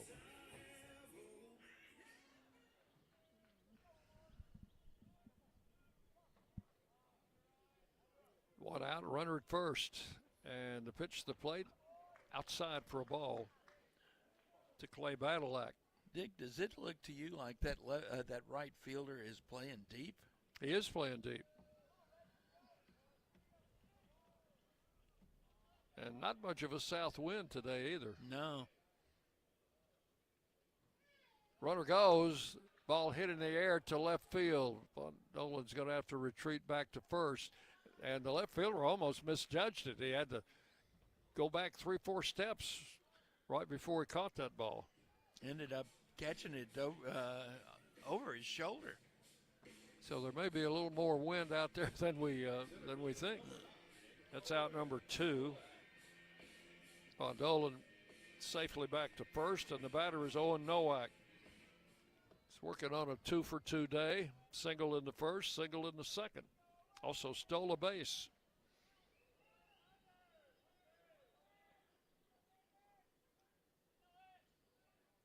Right-hander comes set, and the pitch is swung on and fouled out of play. On strike to Nowak. What wind we've got looks like it's blowing more straight out to center field than to right. And then occasionally it's shifting around. Looks like it's blowing out to left a little bit too, which I guess is what happened on Badalak's fly ball. That was a swing and a ball hit to center field. Mineo had him play just right. Comes in about 3 or 4 steps and makes the catch. That is out number 3. So that's all in the 4th for the Raiders. No runs, a hit, and 1 man left. So McLaughlin has come in and pitched a couple of scoreless innings for Delaware. And we will go to the 5th. It's Middle Tennessee 3 and Delaware 1. You're listening to Middle Tennessee Baseball from Van Wagner. Las Casas Drugs is a proud sponsor of Blue Raider Athletics, located at 4702 Las Casas Pike, just minutes from Murfreesboro.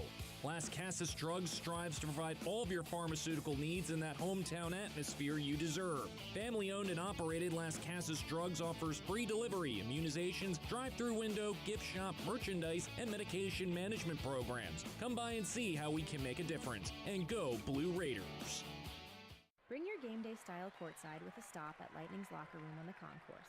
From bold new drops to timeless campus classics, we've got everything you need to turn heads from class to tip-off. Whether you're rocking a hoodie in the student section or sporting a tee around town, your look says it loud. You're here for the wins, the energy, and the tradition.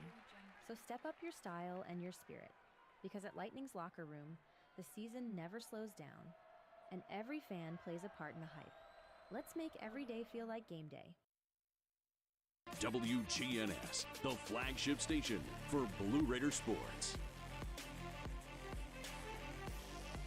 We go to the fifth inning. Raiders leading 3-1. Atmos Energy is happy to sponsor the Blue Raiders and fuel homes and businesses in Middle Tennessee with affordable, efficient, and reliable natural gas for today and generations to come. Natural gas, the smart choice for fueling our energy future.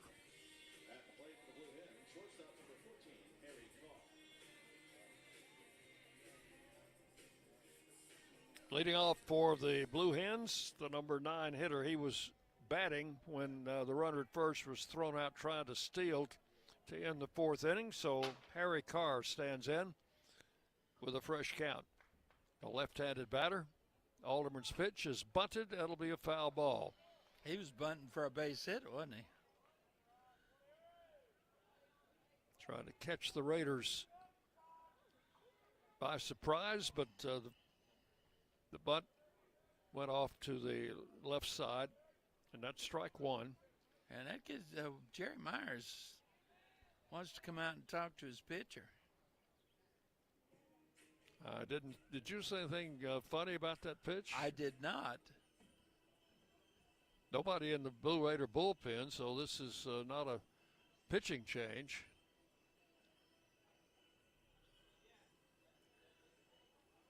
The count is. I'm thinking that that Carr just feels like his best chance of reaching against the left-hander, and at least in that case, was to bunt his way on. Had the infielders back.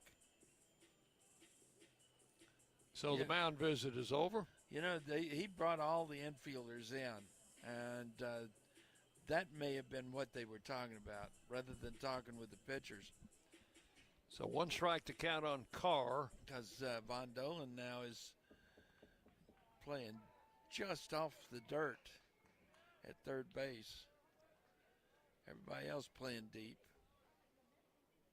Alderman with the one strike pitch. Swung on, hit foul off to the left and out of play. And the count will be 2 strikes on Harry Carr. We told you he was a transfer from Butler University. That's in Indiana, isn't it? I think so. Butler. So this is his first year with the Blue Hens. The pitch, low and outside, 1-2. Wasn't the state championship game in Hoosiers, the movie Hoosiers, played in the Butler Fieldhouse? Butler Fieldhouse, that's exactly right. The 1-2 pitch, outside ball 2. 2-2. That remains one of my all-time favorite sports films. Oh, yeah.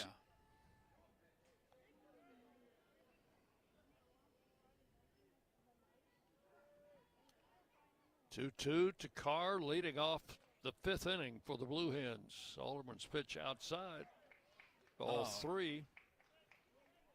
Don't let him get away. So after he gets the batter in a 2-strike hole, 3 straight out of the strike zone.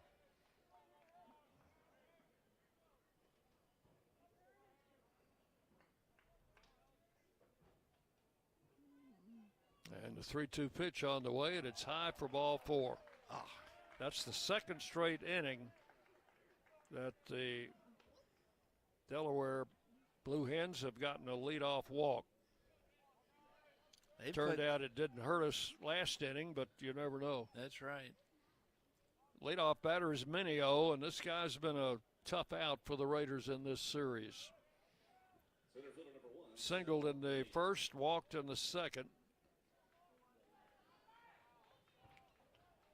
Left-handed hitter.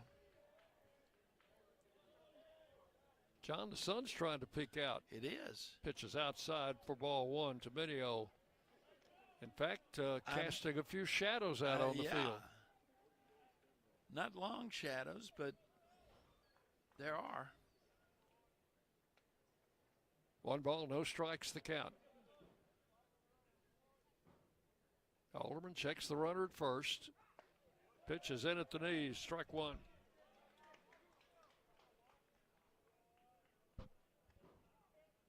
Raiders have a left-hander up and throwing in the bullpen. Yeah, I think that's Pickens. That is John Michael Pickens.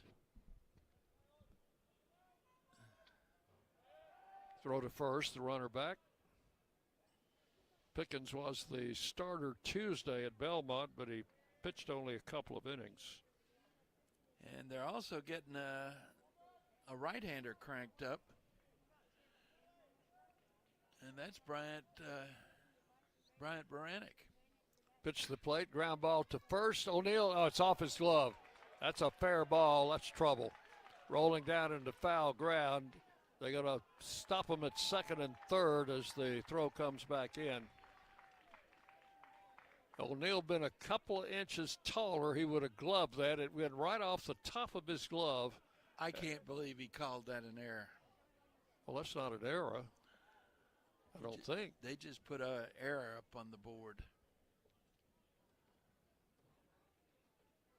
Well, that's a tough error. Why? So runners will be at second and third with no outs.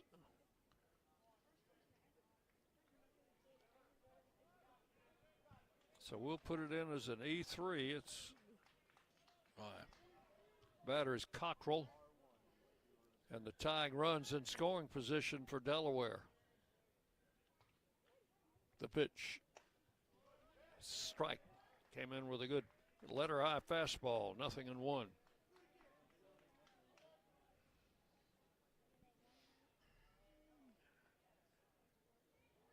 So Carr went to third, Mineo to second. Ground ball up the middle. Badalak fields it near the bag, throws to first in time, and a run comes in to score.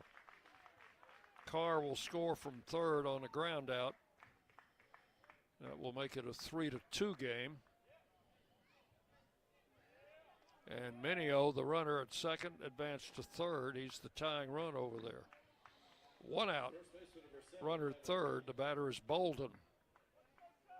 He has singled and grounded to short.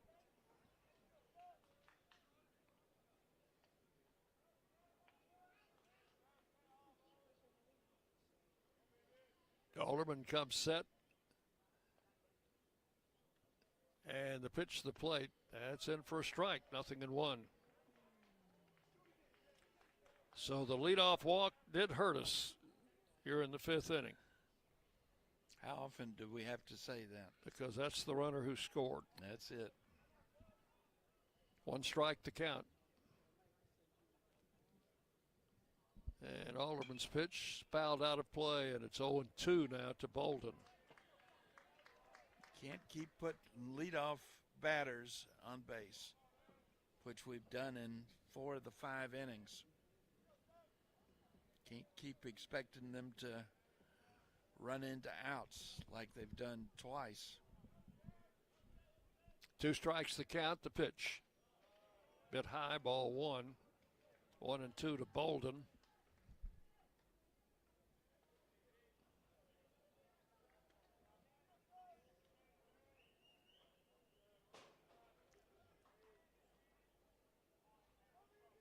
Alderman, the left-hander, ready to work and delivers the pitch, and it's a smash to first.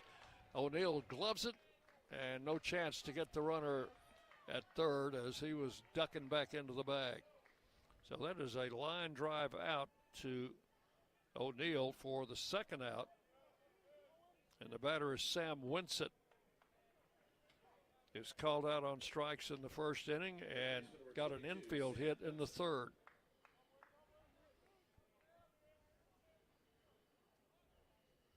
Right-handed batter, as are the majority of these Blue Hens. And the pitch to the plate. That's right in there for a strike. Well, ever since the era, Alderman has been delivering first pitch strikes and getting ahead of the hitters. Mineo is playing all kinds of games over there at third base. 1 strike to count to Winsett. Pitch is low, blocked by Minnick. Of course, Haldeman can't see him, so it all 1-1. Now that left-handed pitcher cannot see the runner at third. So here comes, they're trying to steal home, and he's going to be out at the plate. Oh, he was out by, what, 3-4 steps? Oh, yeah. And to Alderman's credit, he did not panic. He went ahead and delivered That's the right. pitch. And what did I say about you can't keep expecting them to run into outs, but they have. So that's going to go 1-2. Is that right, That's John? it. 1-2, and out stealing is Minio for the third out. Trying to steal that tying run, but they didn't do it. That means Winsett will be leading off the fourth inning. 1 run in the inning on no hits, 1 error, and with the out at home plate, nobody left on base. So we're halfway home in this building. This ball game, we're also in this building, and it's Middle Tennessee 3, Delaware 2. You're listening to Blue Raider Baseball from Van Wagner. Hey, Blue Raider fans, this is Brad Hopkins with Exit Realty Bob Lamb & Associates. Winning in real estate is a lot like football. Good coaching and recruiting a great team are the keys. I put together a team of lenders, inspectors, and home professionals to help you succeed. Let me coach you through this process and make sure you come out a winner. Whether you're looking to buy, sell, or invest, I am here to help you win. Visit BradHopkinsHomes.com or call 615-556-9239 to find out more. Nothing is more expensive than a missed opportunity that could have changed your life. Maybe you're just graduating high school, or are working and need to earn a degree to advance your career. Or you aspire to be a leader, and a graduate degree can make that happen. Whether you're just starting out or retooling for the future, Middle Tennessee State University can help you get there. MTSU, the University of Opportunities. You're listening to MTSU Sports on WGNS. And we go to the bottom half of the fifth inning. The Raiders leading 3-2. Lane Akers will lead it off. Akers laid down a sacrifice bunt in the first inning and then walked in the second, so he has still not had an official time at bat.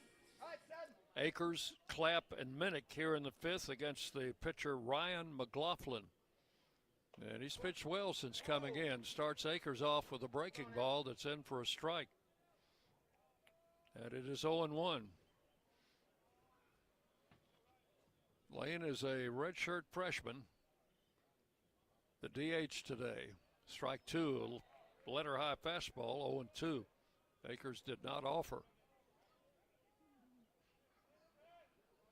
2 strikes the count.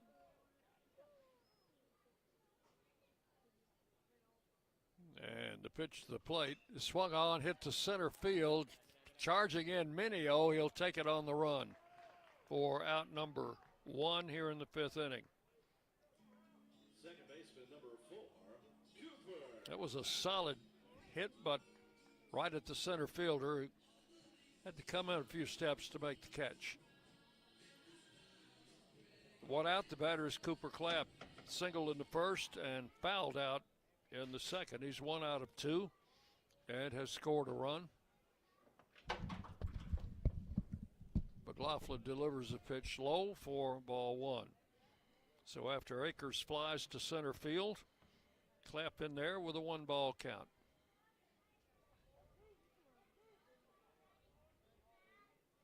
The pitch, swing and a foul tip. That caught the catcher, I think. Yeah, this is umpire's gonna deliver that new baseball to the pitcher himself.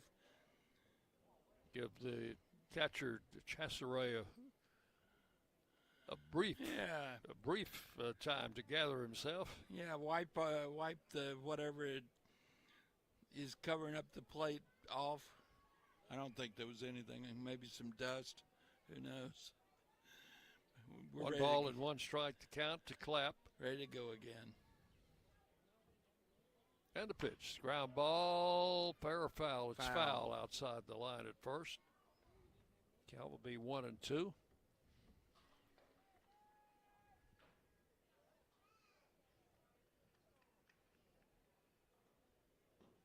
Clapp went to Notre Dame out of high school, but after 1 year transferred to junior college in Florida, had a good year down there. And now with the Raiders, there's a foul to the screen. The count holds at a ball and 2 strikes.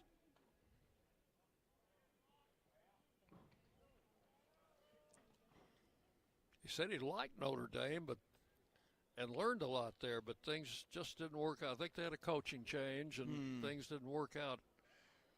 Yeah. The pitch. There's a ball hit high in the air, and going to be a foul ball. First baseman over by the Raider dugout, and he didn't drop this one. No. He dropped one last night, and it cost the Blue Hens because the batter was Minnick, and he hit a home run on the next pitch. But Bowden held on to this one, and that's I think they 2 outs. Went back after the game and gave him an error on that, which you can do, which makes that home run unearned. 2 outs. Here is Minnick. And Minnick will take the pitch a bit high for ball 1. Tyler got a single in the first inning, drove in our first run, grounded out in the third. McLaughlin pitching in his 3rd inning since coming in. There's a ball hit to left field. That one's deep, but it's going to be tracked by the left fielder near the warning track. He'll take it for out number 3. So a 1-2-3 inning for McLaughlin and the Blue Hens. Nothing across for the Raiders in the 5th. It will take it to the 6th inning. It's Middle Tennessee 3 and Delaware 2. You're listening to Middle Tennessee Baseball from Van Wagner. Will Fraley, attorney at law, has experience you can count on. Former Blue Raider baseball player and MTSU alum Will Fraley serves Murfreesboro and the surrounding communities. Put a strong and experienced legal fighter on your case. Give Will Fraley a call and he can handle all of your legal matters, including criminal and domestic or family law. Visit willfraleylaw.com or call 615-410-7290. When the arena lights dim for a concert, or when the crowd becomes one at a big game, you can almost feel like you're the biggest fan. But who's your biggest fan? It's the person that will get you home safely after a night of drinking. It's the person who looks out for your life to make sure you leave the stadium with someone sober. This could be a designated driver or someone who offers to get you a ride share. Because in Tennessee, fans don't let fans drive drunk. Brought to you by the Tennessee Highway Safety Office, a division of the Tennessee Department of Safety and Homeland Security. The Blue Raiders are on News Radio WGNS.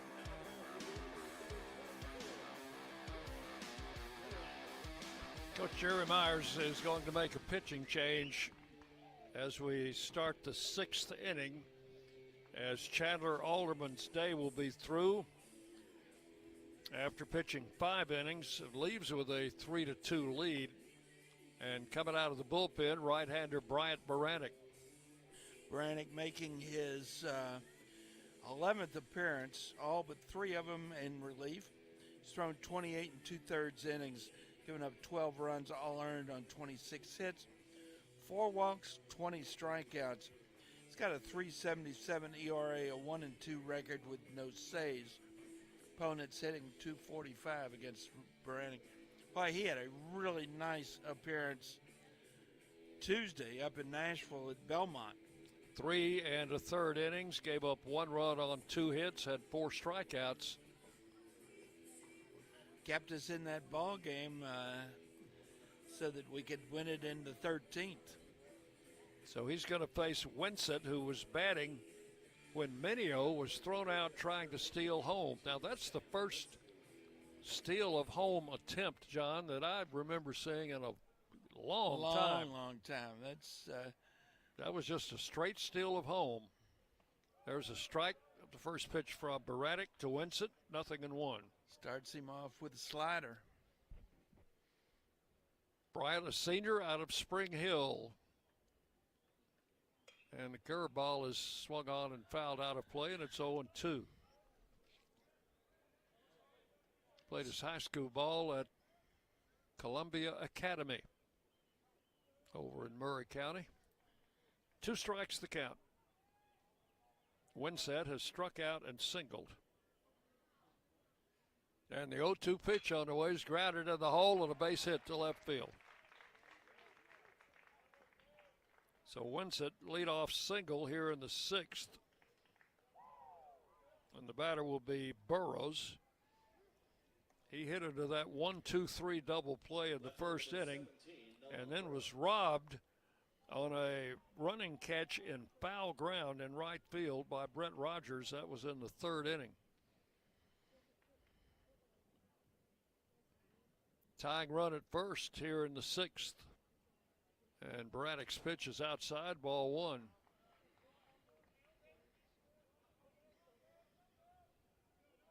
Noah Burrows, the batter.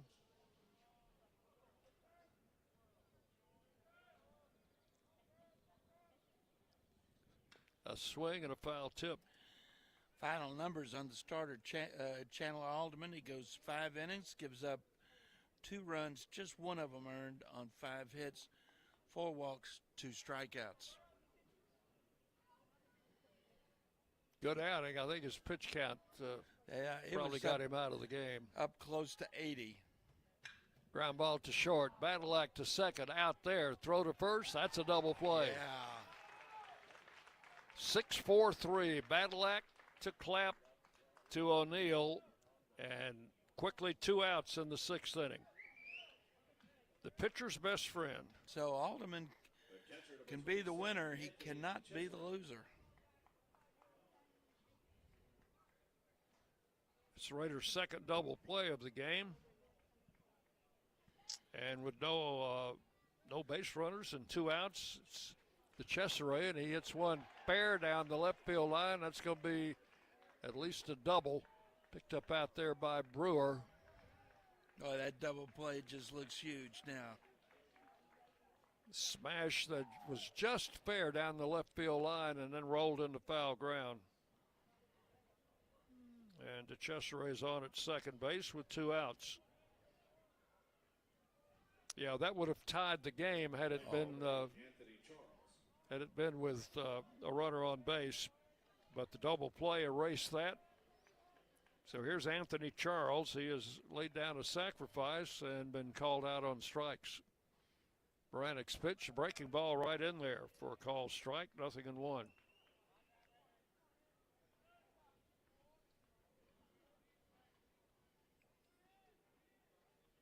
The Cesare, the runner at second, does not have great speed, as we've seen earlier.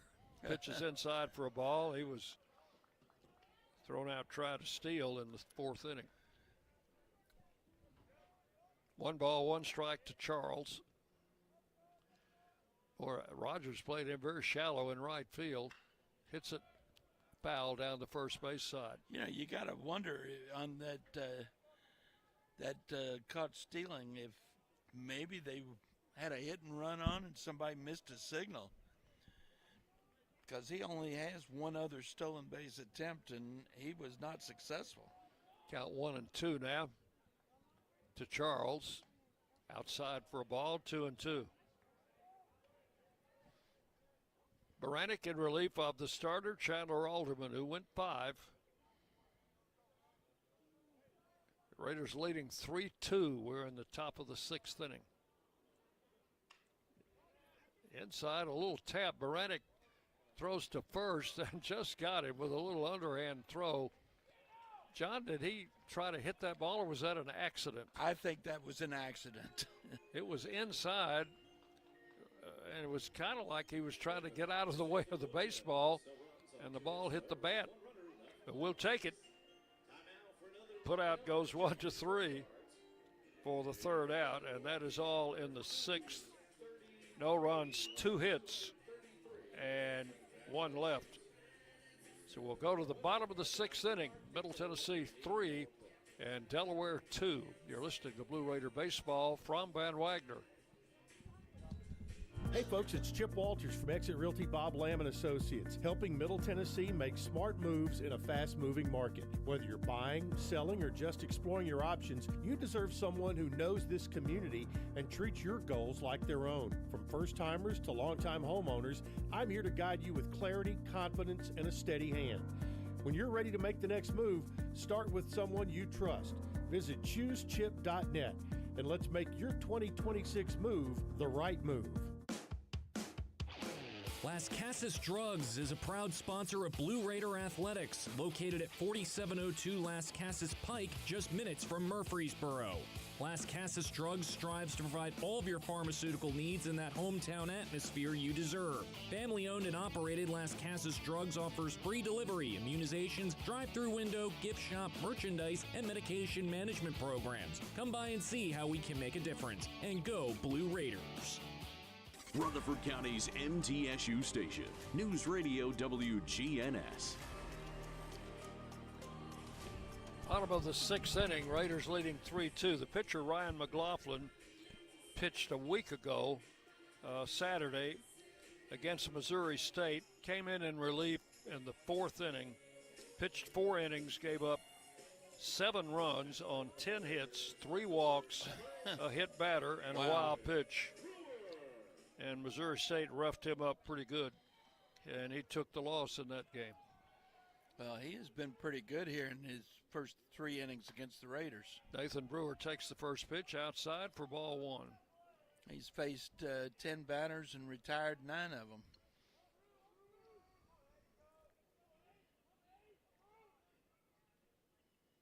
One ball, no strikes the count. Brewer looks at ball 2 inside, 2-0.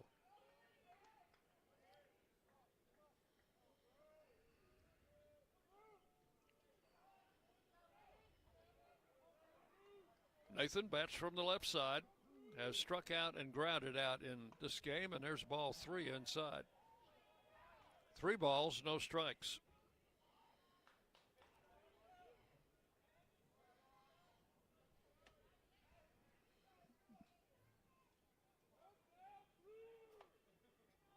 Right-hander delivers a strike called, 3-1. Things a little quiet at the old ballpark right now. The Raiders just with a 1-run lead. They'd get something to get this crowd geared up. And there's ball 4. Maybe that'll do it. Well, the leadoff walk. We saw what the leadoff walk cost us back in the 5th inning. So Brewers at make first. Them pay a little bit.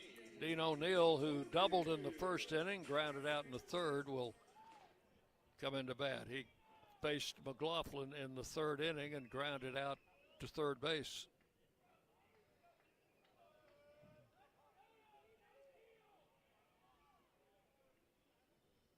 Pitch to the plate, right in there for a strike. 0-1 to O'Neill.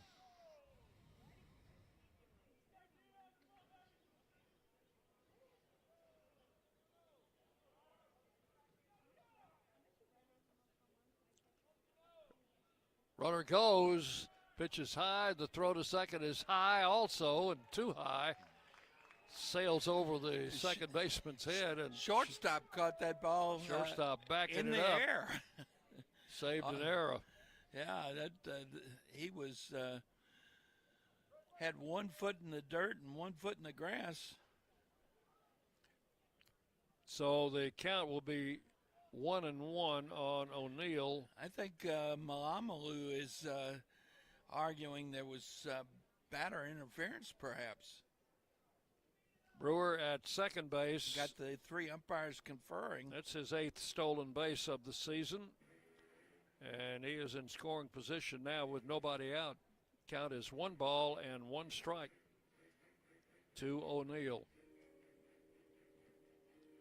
So they're saying that O'Neill interfered with the throw. Either that, well, or he's a catcher. He wouldn't do that. Either that, there's some. Either that, or they're arguing that Brewer came in, had a dangerous slide.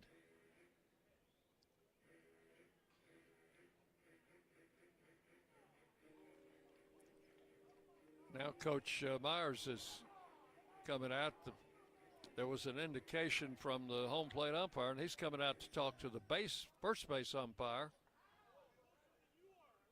and is getting rather animated. Yeah, I think they're claiming it was batter interference.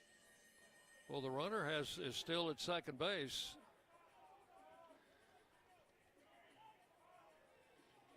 And the count's still 1-1, I think.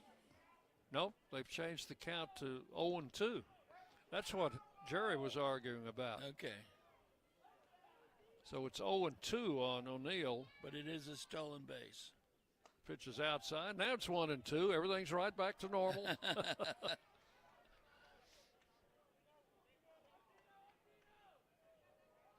O'Neill with a chance to get a run in here for the Raiders. Runner in scoring position at second. And the pitch swung on, a little tap foul. Going to roll over by the Delaware dugout. Yeah, it's about time for us to do some adding on. 1 ball and 2 strikes.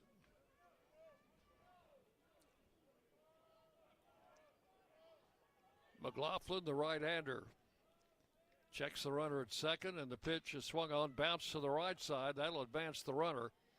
Throw to first, and just got him by a step. So over to third goes Brewer. He's there with 1 out. O'Neill grounds out second to first. Would that have been a double play, do you think? The way that as high as that bounce was? I think his only play was going to be at first. Now they're going to bring the infield in. So that was a productive out by O'Neill as he moves the runner from second to third. Yeah, if I'm the team hitting, I always love to see the infield come in. Brett Rogers, the batter. Pitch to Rogers. That's a base hit up the middle, and the run is in. And the Raiders will lead it by a score of 4-2. Rogers jumped on that first pitch and drove it right up the middle. And if they'd been playing back, how many times in this weekend have we seen Harry Carr, their shortstop, stop that ball from going in? I don't know. That was hit so hard, I don't think he could have gotten to that one. So that's Rogers' 16th RBI of the season. Second hit, first run off McLaughlin, and it's 4-2. Rogers at first, the batter Von Dolan has a single and 2 trips. High, the runner goes, the throw to second is in time, and he is out.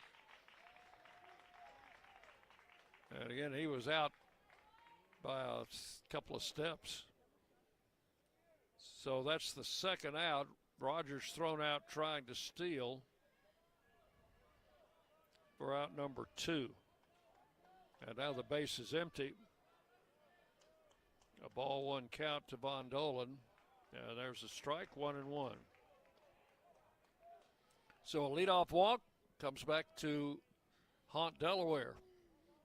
Leadoff walk, stolen base, ground ball, base hit. Raiders score the run. Foul, that's back in the grandstand and caught. Fan caught that ball. Gentleman's in the right place at the right time. Count is 1-2 to Von Dolan.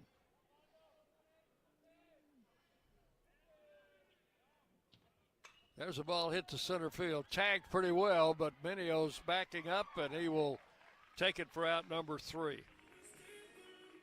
Von Dolan flies to center for the third out. 1 run, 1 hit, and nobody left. We've completed 6 innings. And your totals for Middle Tennessee: 4 runs, 7 hits, and 1 error.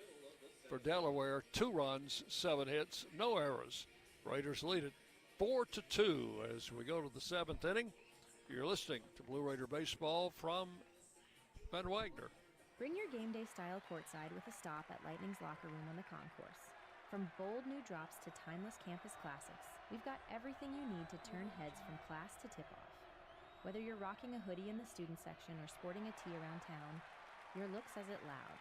You're here for the wins, the energy, and the tradition. So step up your style and your spirit, because at Lightning's locker room, The season never slows down, and every fan plays a part in the hype. Let's make every day feel like game day. Locally grown, Blue Raider proud. This is Jonathan Harmon with the J. Harmon Home Team. As an MTSU alumnus and lifelong Rutherford County resident, I bring the heart of a teacher, the grit of a Blue Raider, and over 15 years of real estate experience to every client. Honest to a fault, connected to the community, and driven to serve. I don't just help you buy or sell, I help you understand every step. The J. Harmon Home Team, where real estate meets real talk. The Blue Raiders play here. News Radio WGNS. We go to the seventh inning. Raiders leading 4-2. Let's pause 10 for station identification. You're listening to Blue Raider Baseball. The flagship station for Middle Tennessee sports. WGNS. Murfreesboro, Smyrna. The Blue Raiders play here. Dick Palmer, John Callow with you from Reese Smith Field. Jimmy Wolf will lead off for Delaware in the seventh. And Brad Braddock's first pitch in for a strike, 0-1. Braddock working in his second inning in relief of the starter, Chandler Alderman. Alderman went 5. There's a strike called, and it's quickly 0-2 on Wolf. Wolf is grounded out and flied out 0-2.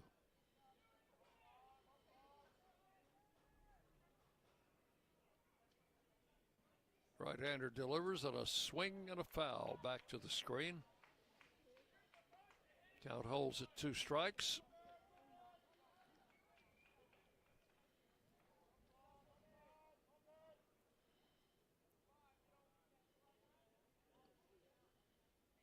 And the right-hander with a 2-strike pitch. Fly ball to right. Rogers moving over near the line. He'll take it for out number 1. Wolf flies out to Brett Rogers in right for the first out. Boy, it always helps when you got a pitcher who comes in throwing strikes. That's what Baranek does. Well, we had the sun out for just a few moments, but it's back behind the clouds now. Here's the number 9 hitter, Harry Carr, and takes the first pitch for a strike. Their number 9 hitter's been on base twice, once with a leadoff walk. That was in the 5th inning, and he came around to score. Ground foul outside the line at first. Stopped there by O'Neill. The count is strike 2.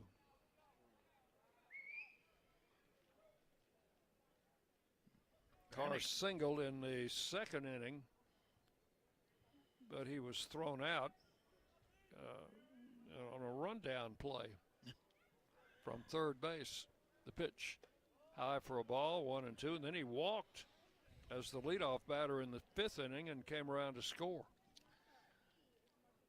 The Blue Hens have run into 2 outs. There's a hard smash to right field and a base hit.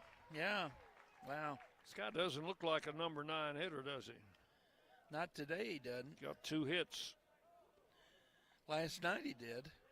3rd hit off Baranek since coming in, and with 1 out, runner at first, the batter is the leadoff man, Minio.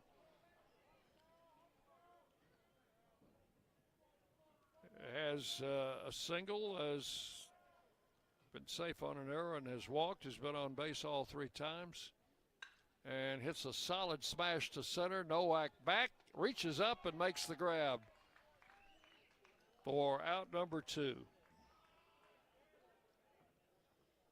So 2 down. I'm awfully glad to see him not on base. Yeah, he's kind of a pesky hitter who has good speed. The batter is Cockrell. The DH, he's 0 for 2 with a walk.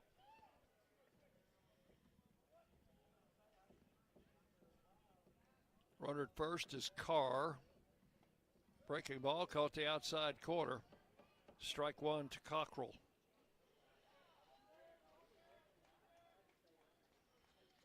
Raiders leading 4-2. We're in the top of the 7th inning. Time call. Batter, I think, called time.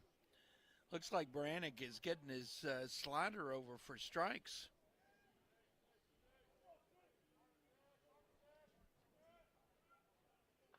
Checks the runner and delivers, and a swing and a foul tip back in the Minnick's mitt. Strike two. Came back with the fastball.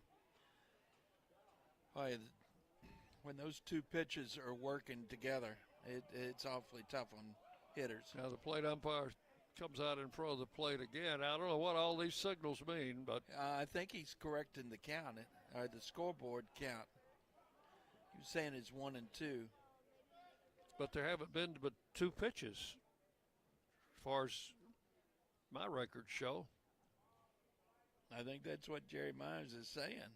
I don't remember. He's only thrown two pitches to him. Unless there was a clock violation. Well, that's a possibility. But Braddock works so fast, you wouldn't think that that he would let a. Well, I guess they're keeping the count 1 and 2. Yeah, that's I think what has happened is a clock violation. I think we had a clock malfunction. There's strike three called. Doesn't matter. Cockrell called out on strikes. Route number 3. That is a first division strikeout for Bryant Baranek. First Division Bank, a proud partner of Blue Raider Athletics, the official strikeout partner this season. Don't strike out on your banking services. First Division Bank, providing more power to your business. 7th inning stretch time at the ballpark. Raiders lead it 4-2 on the Blue Raider Network from Van Wagner. At State Farm, when home and auto work as a team, you score and save money. I'm State Farm agent Andy Wama. Give me a call at 615-890-0850 and let's work together to win big by saving money on home and auto. With the service you get from State Farm, you might think our car insurance costs more. I'm State Farm agent Andy Wama. Give me a call at 615-890-0850 and let me show you with discounts up to 40%. You may find it even costs less.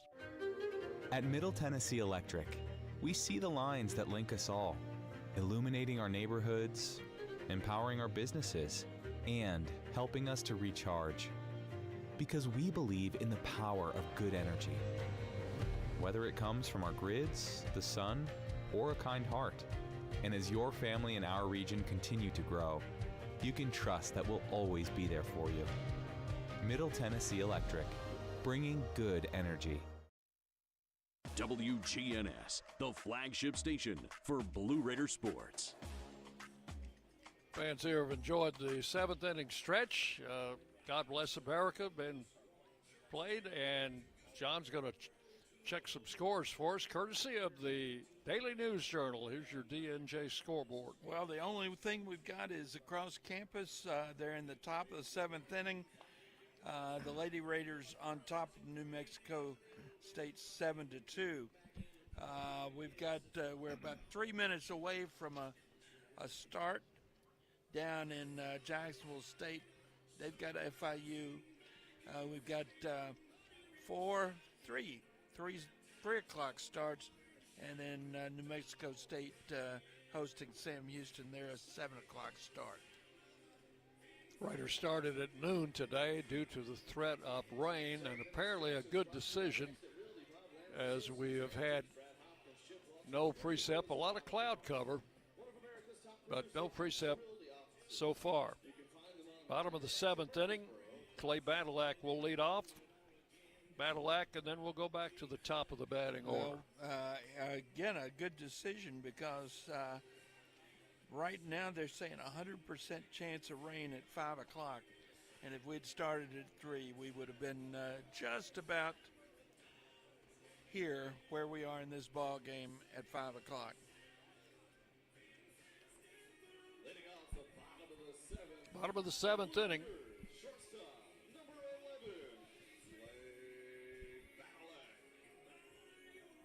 Clay Badalak will lead it off for the Raiders.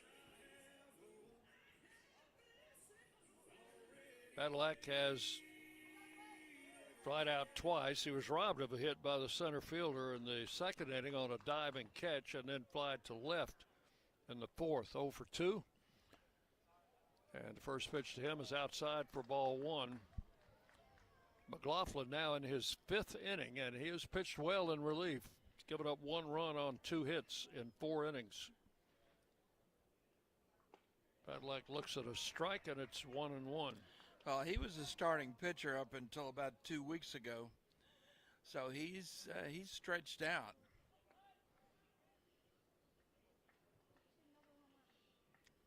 And the 1-1 pitch, tried to bunt and fouled it off over by the Blue Hens dugout. Count will go to 1-2.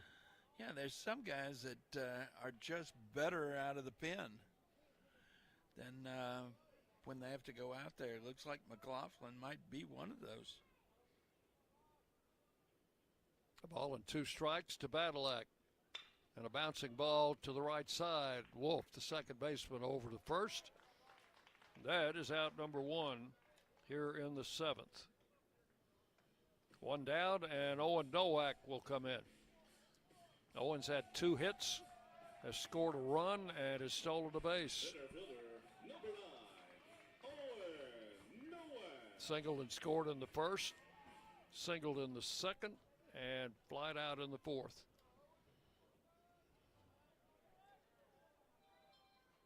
The pitch to the plate. He showed bunt, takes a strike, 0-1.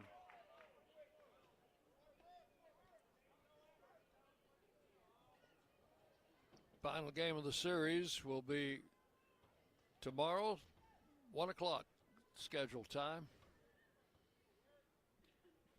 There's a ball hit. Oh, it almost took the pitcher's head off into center field, and Nowak has his 3rd hit of the game. Boy, if that ball comes back at you like that, you got to see your life flash before your eyes, don't you? Absolutely. And we were talking about that ball, that whether or not Carr would have caught it last inning. Well, no, he wouldn't have, because he didn't get within 6 feet of that one. So 1 out, runner at first. McLaughlin has got to take a deep breath now and deliver the pitch, and it's a strike call to Lane Akers. Lane is 0 for 1. He's also had a walk and a sacrifice bunt. Had a fly ball in the 5th inning. The second baseman, Jeremy Wolf, is playing up the middle. Pitch to the plate is swung on and missed. And it's 0-2 to Akers. He was fooled on that pitch. Yeah, threw him a slider down and away. 2 strikes the count. And the pitch to the plate, check swing, and it's 1-2. Went back with the same pitch, just a little farther outside. Tried to get him to chase, and he held back. A ball and 2 strikes to Akers. 4-2, the Raiders leading. We're in the 7th inning. The pitch, bouncing ball to 3rd. They go to 2nd, out there. Throw to 1st, double play. That's around the horn. 5-4-3 double play, and that will do it for Akers and the Raiders here in the 7th inning. No runs, a hit, and nobody left. So we have completed 7 full innings here at Reese Smith Field, and Middle Tennessee leading Delaware by a score of 4-2. You're listening to Blue Raider Baseball from Ben Wagner. The Blue Raiders are winners in the classroom, on the field, and the courts. Richard Lewis here. I want you to win in real estate also. Buying, selling, auction here in Tennessee, or along the Gulf Coast, a second home, or investing. Give me a call to help start that winning process. 615-319-9981. Oh, I'm never too busy for your referrals. Richard Lewis, Exit Realty, Bob Lamb & Associates. Las Casas Drugs is a proud sponsor of Blue Raider Athletics, located at 4702 Las Casas Pike, just minutes from Murfreesboro. Las Casas Drugs strives to provide all of your pharmaceutical needs in that hometown atmosphere you deserve. Family-owned and operated, Las Casas Drugs offers free delivery, immunizations, drive-through window, gift shop, merchandise, and medication management programs. Come by and see how we can make a difference. And go Blue Raiders. You're listening to MTSU Sports on WGNS.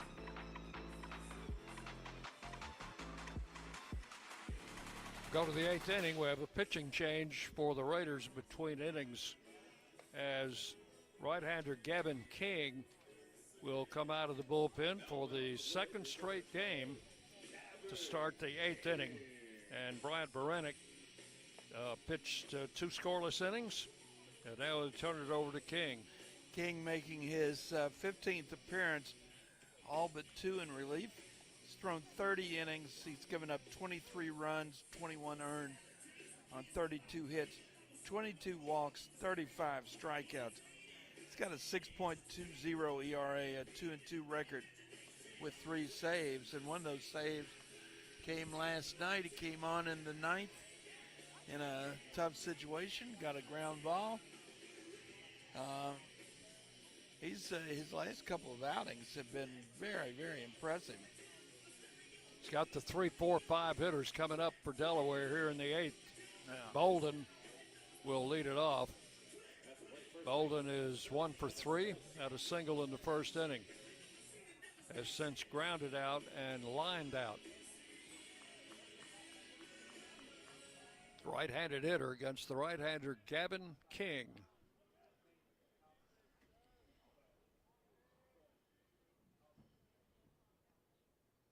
And the big, tall right-hander delivers the pitch, and it's swung on and missed. Strike 1. May have been foul tipped into Minnick Smith. Mid-90s on that fastball. Gavin out of Liberty Creek High School, went to Vol State Community College. There's a strike called, and it's 0-2. So after throwing the fastball at 96, he comes back with the slider at 82. 2 strikes to count to Bolden. And the pitch to the plate is over at low for ball 1. 1-2.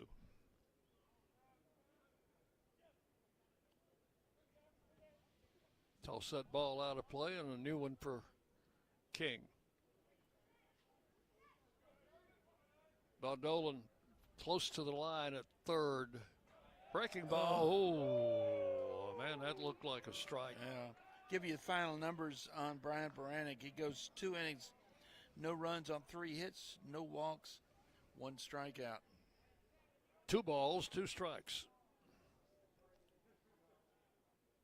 And the 2-2 pitch on the way, grounded left side. Bondolan's got it. Over to first in time, and that is out number 1 here in the 8th inning. Bondolan caught that high hop and kind of had to glance at his glove to make sure the ball was there. He found it and gunned him out at first for the first out. Here's Sam Winsett. Winsett's had 2 singles and 3 trips. He is the third baseman. Transferred from Coastal Carolina. He's in his first year at Delaware. First pitch is outside and all the way to the backstop. Got a final from across campus. The Lady Raiders give up 3 in the top of the 7th, but hold on for a 7-5 winner. So they even that series at 1 game apiece. Pitch is high, ball 2. 2-0 to Winsett.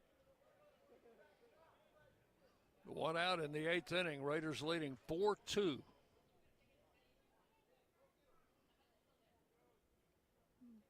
Pitch is a strike off the outside corner, 2-1. That one coming in at 95.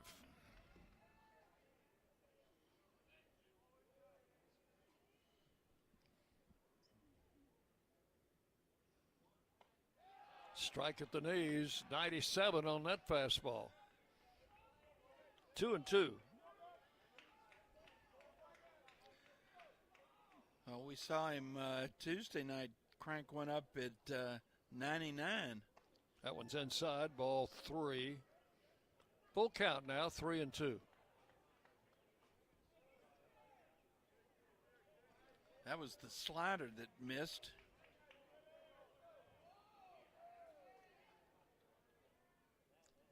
Full count, and the pitch is hit deep to left field. Park's not going to hold it. That is a home run for Winsett, and that will make it a 4-3 ball game.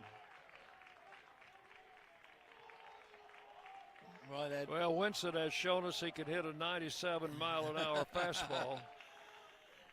Well, if that came in at 97, it went out at 103, I'll bet you. So it's now 4-3 with one out in the 8th inning. And the batter is Burrows.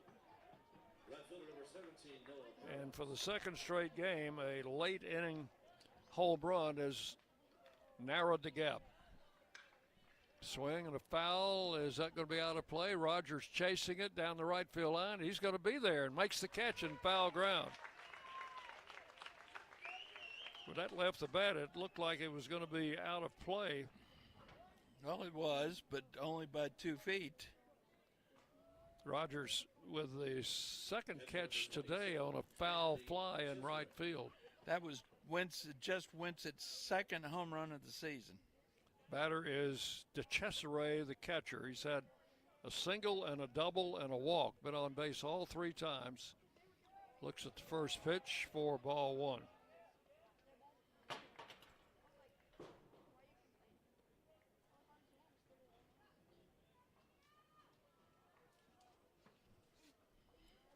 King misses outside. 2 balls, no strikes. That home run given up by King was the 6th he has given up this season. There's a strike called, and count goes to 2-1. John Michael Pickens working in the Raider bullpen.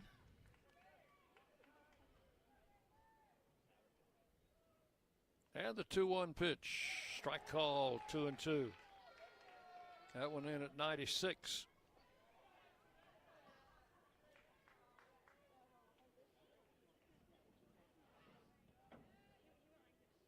King with the 2-2 pitch. Swung on and missed, struck him out, and threw him a slider at 84, and he went around. So that is all in the 8th inning. But on the home run by Winsett, 1 run, 1 hit. Nobody left. We'll go to the bottom of the 8th inning. Middle Tennessee 4 and Delaware 3. You're listening to Blue Raider Baseball from Van Wagner. Bring your game day style courtside with a stop at Lightning's locker room on the concourse. From bold new drops to timeless campus classics, we've got everything you need to turn heads from class to tip-off.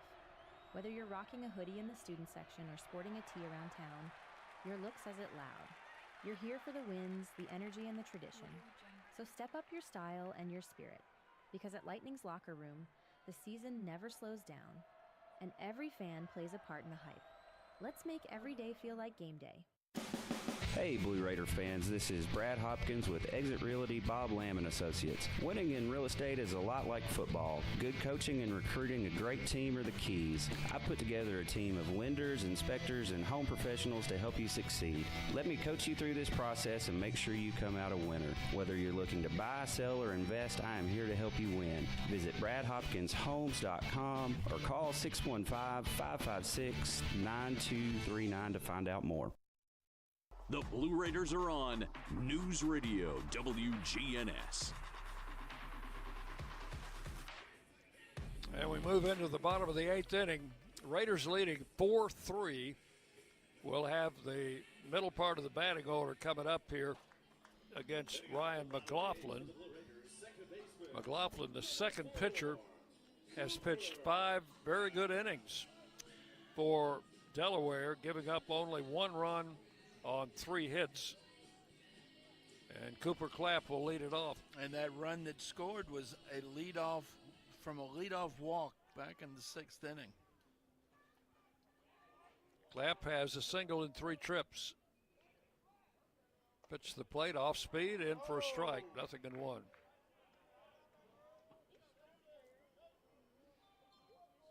Raiders leading 4-3.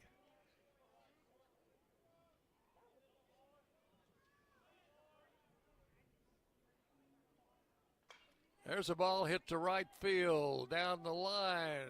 Everybody chasing it. Second baseman's in foul ground, and he'll take it for out number 1. Fine. You had the second baseman, the first baseman, and the right fielder all converging.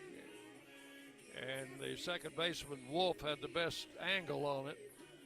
Part of that was because the right fielder has been playing so deep all day.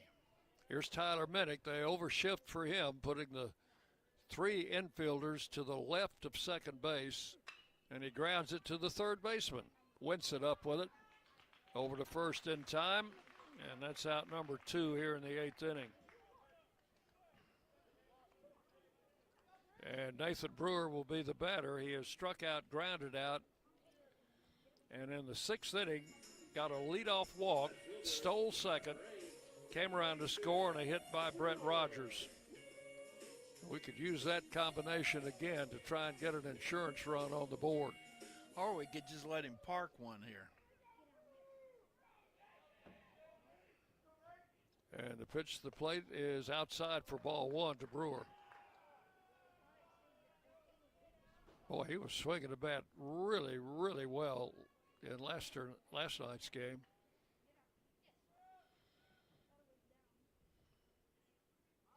McLaughlin's pitch over but low, ball 2. So they've been very careful with him today, and I don't blame him. After a home run and 2 doubles last night. 2 balls, no strikes. Strike caught the outside corner, 2-1.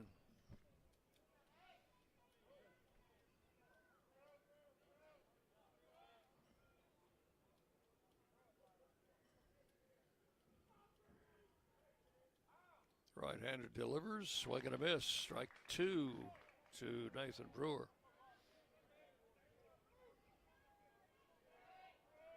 Delaware in the 9th will have the bottom 3 of their batting order scheduled to hit.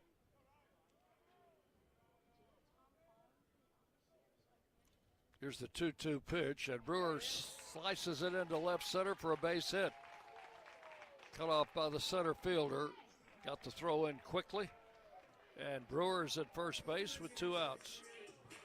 Little inside out swing, and that's the 4th hit off McLaughlin, the 9th hit for the Blue Raiders. Dean O'Neill, the batter, with 2 outs and a runner at first. O'Neill had a double in the first inning, drove in 2 runs, and has since grounded out twice. We're going to have a visit to the mound now. They don't have anybody throwing in their bullpen, so I think this is just for a consultation, and none of the infielders are coming in. So yeah, this is pitching coach, pitcher, and catcher. Yep.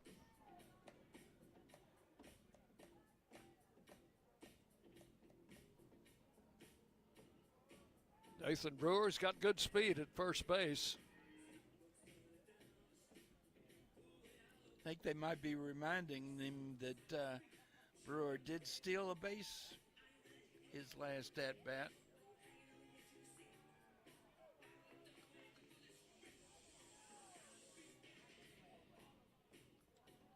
So Dean O'Neill steps in, leads the Raiders in home runs with 10 on the season. Nathan Brewer, the runner at first. And the pitch. That's a strike. Fastball on the outside part of the plate, 0-1.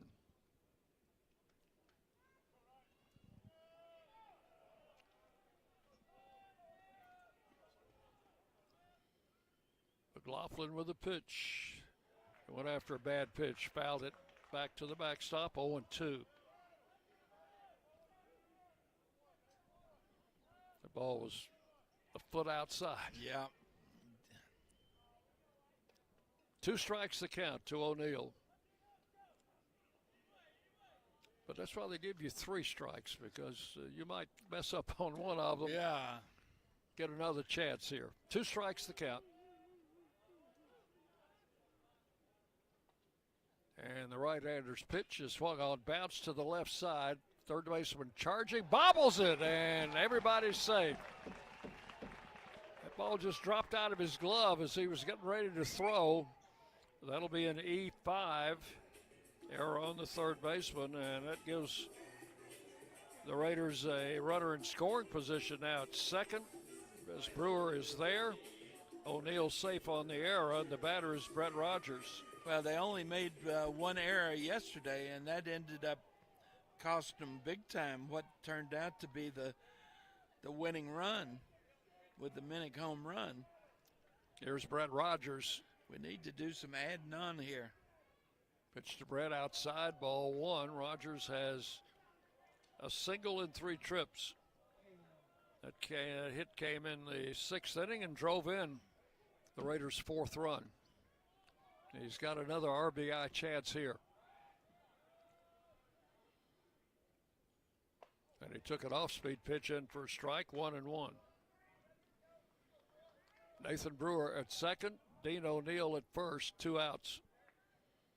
Raiders leading 4-3. We're in the bottom of the 8th inning. And the pitch. Just inside. Pretty good pitch. Yeah, DeCesare, the catcher, was selling hard on getting that framed as a strike. 2 balls, 1 strike to Brett Rogers. No sale. Right-hander comes set. And a drive into right field. That's a base hit. Here comes Brewer. They're going to wave him home. The throw coming to the plate, and he is out. That right fielder, Charles, has a great arm, and he threw Brewer out at home plate. That does not take away the hit by Rogers, but it does take away a potential run. Brewer out 9-2. And that is going to be all in the 8th inning. So the Raiders come up with no runs on 2 hits. There was 1 error and 2 men left. We'll go to the top of the 9th inning. Middle Tennessee 4, Delaware 3. You're listening to Blue Raider Baseball from Van Wagner. Nothing is more expensive than a missed opportunity that could have changed your life. Maybe you're just graduating high school, or are working and need to earn a degree to advance your career. Or you aspire to be a leader, and a graduate degree can make that happen. Whether you're just starting out or retooling for the future, Middle Tennessee State University can help you get there. MTSU, the University of Opportunities. Will Fraley, attorney at law, has experience you can count on. Former Blue Raider baseball player and MTSU alum Will Fraley serves Murfreesboro and the surrounding communities. Put a strong and experienced legal fighter on your case. Give Will Fraley a call and he can handle all of your legal matters, including criminal and domestic or family law. Visit willfraleylaw.com or call 615-410-7290. Rutherford County's MTSU station, News Radio WGNS. We go to the top of the 9th inning. Raiders leading 4-3. Anthony Charles, who just made that great throw from right field to nail Brewer at home plate in the bottom of the 8th inning, will lead off for the Blue Hens. He's 0 for 2 with a sacrifice bunt. A left-handed hitter. And Gavin King's first pitch backs him away for ball 1.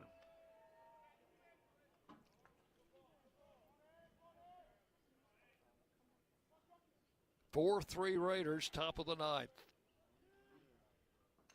Swing and a foul back to the screen, 1-1. Von Dolan playing up on the edge of the grass at third base. The rest of the Raider infielders playing their normal depth. 1 ball and 1 strike. Off-speed pitch in for a strike. That was a beauty. And it's 1-2.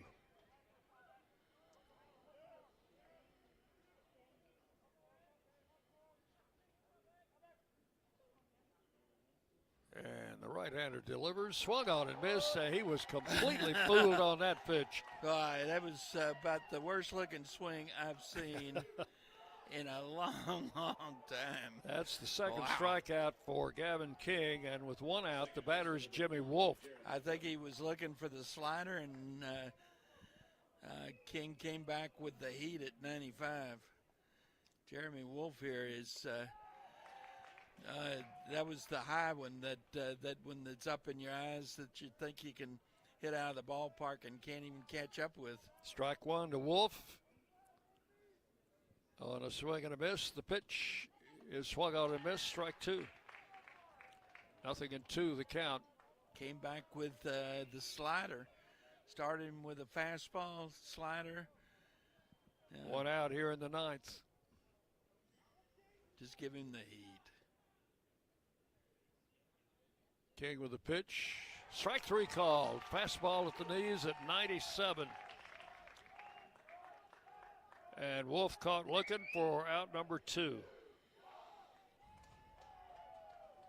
King has spanned three in a row, and the batter is Harry Carr, the number 9 hitter. He's the only one of these bottom three that has done anything with the bat today. A couple of singles. Swing and a miss, strike one. Been on base all 3 times. One strike the count.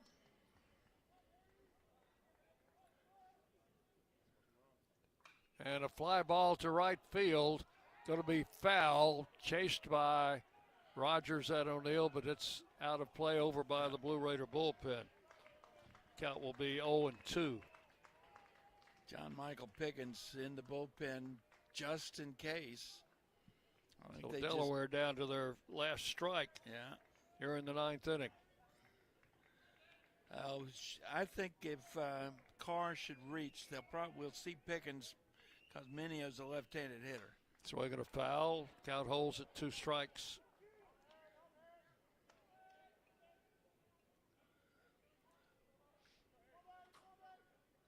Just keep Carr, a throwing, left-handed batter.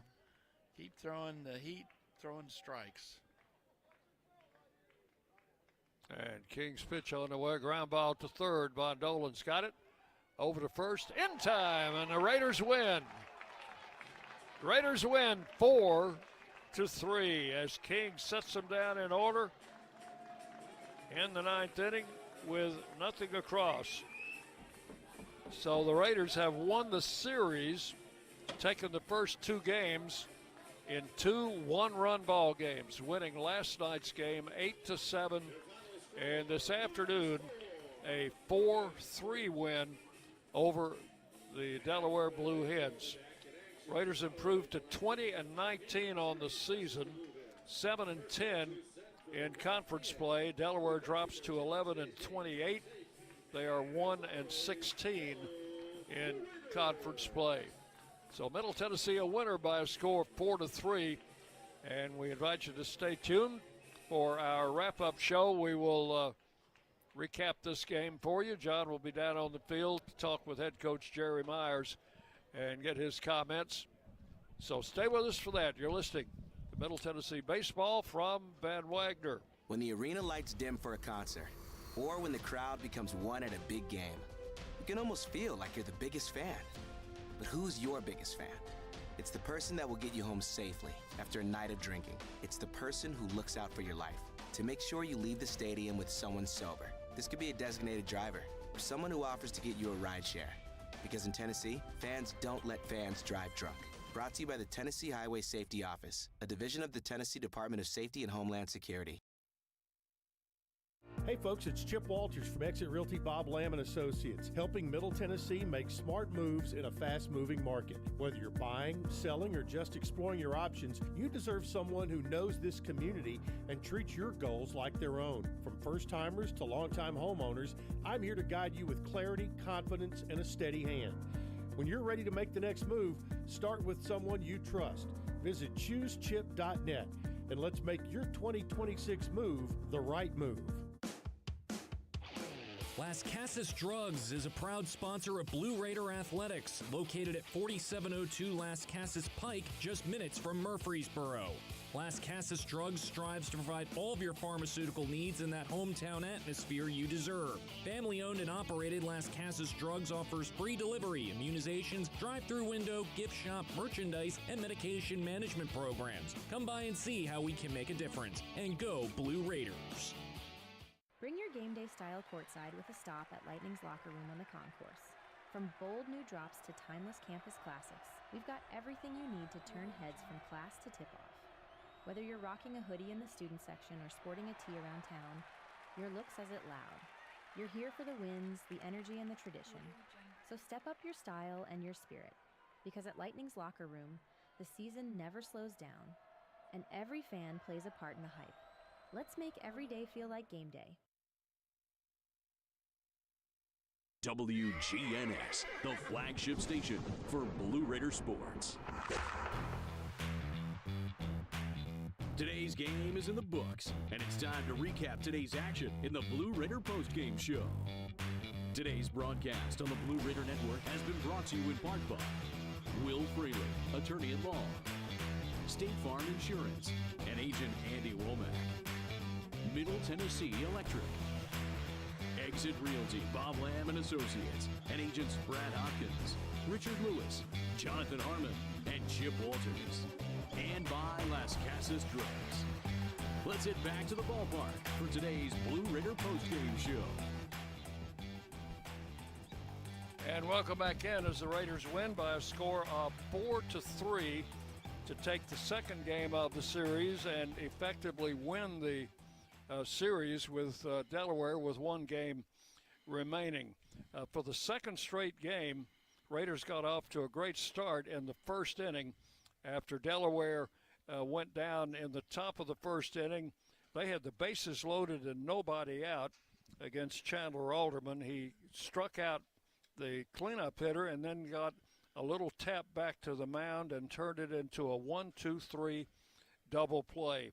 And in the bottom of the first inning, Owen Nowak led off with a single. Lane Akers sacrificed him to second.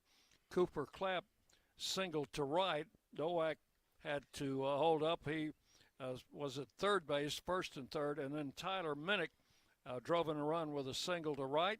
And after Brewer struck out, Dean O'Neill doubled, and Clapp and Minnick both came in to score.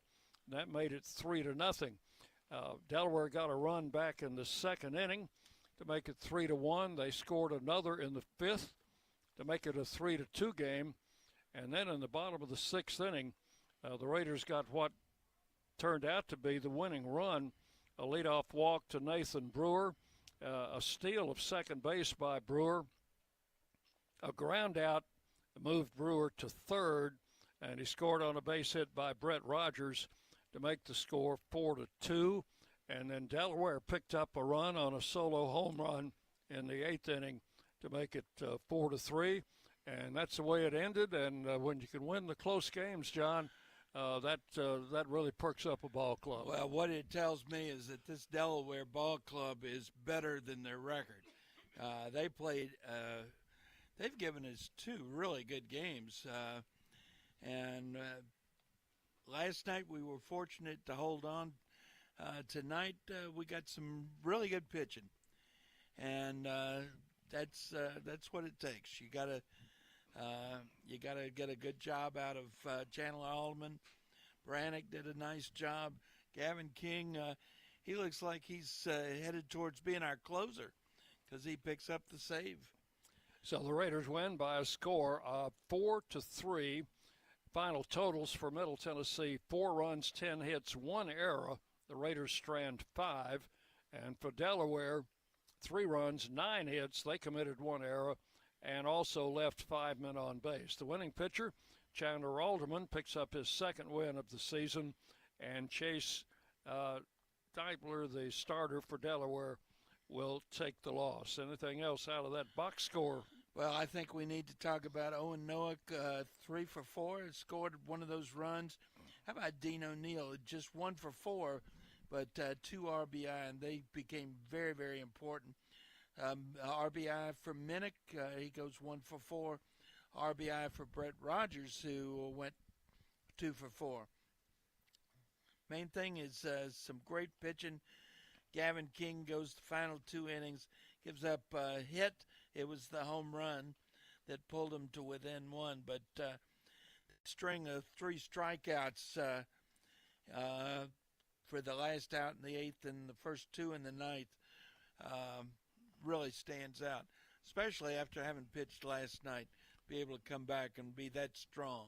And Baranek pitched 2 good innings in relief, giving up no runs on 3 hits, and Alderman in 5 innings gave up 1 earned run, 2 runs total, 5 hits, and went out when his pitch count kind of got a little bit unmanageable. Yeah, it got very close to 90, so it was time, and I look at these numbers from Baranek and King. No walks, 4 strikeouts over the 4 innings that the 2 relievers threw. That's strong stuff. Only home run in the game hit by Delaware's Sam Winsett in the 8th inning. It was a solo shot, and that made the score 4-3. And the Raiders, as John pointed out, with Gavin King closing it out, able to win by that score 4-3. So the Raiders improve, go over 500 now on the season with their 20th win of the season. They are now 20-19, and they improve to 7-1 at home in conference games, and overall they're 18-7 here at Reese Smith Field. That's going to just about do it for our broadcast today. Teams will conclude the series with a 1 o'clock game tomorrow, so we'll be on the air at 12:45. The time of the game, a crisp 2 hours and 26 minutes. I like those 2:26.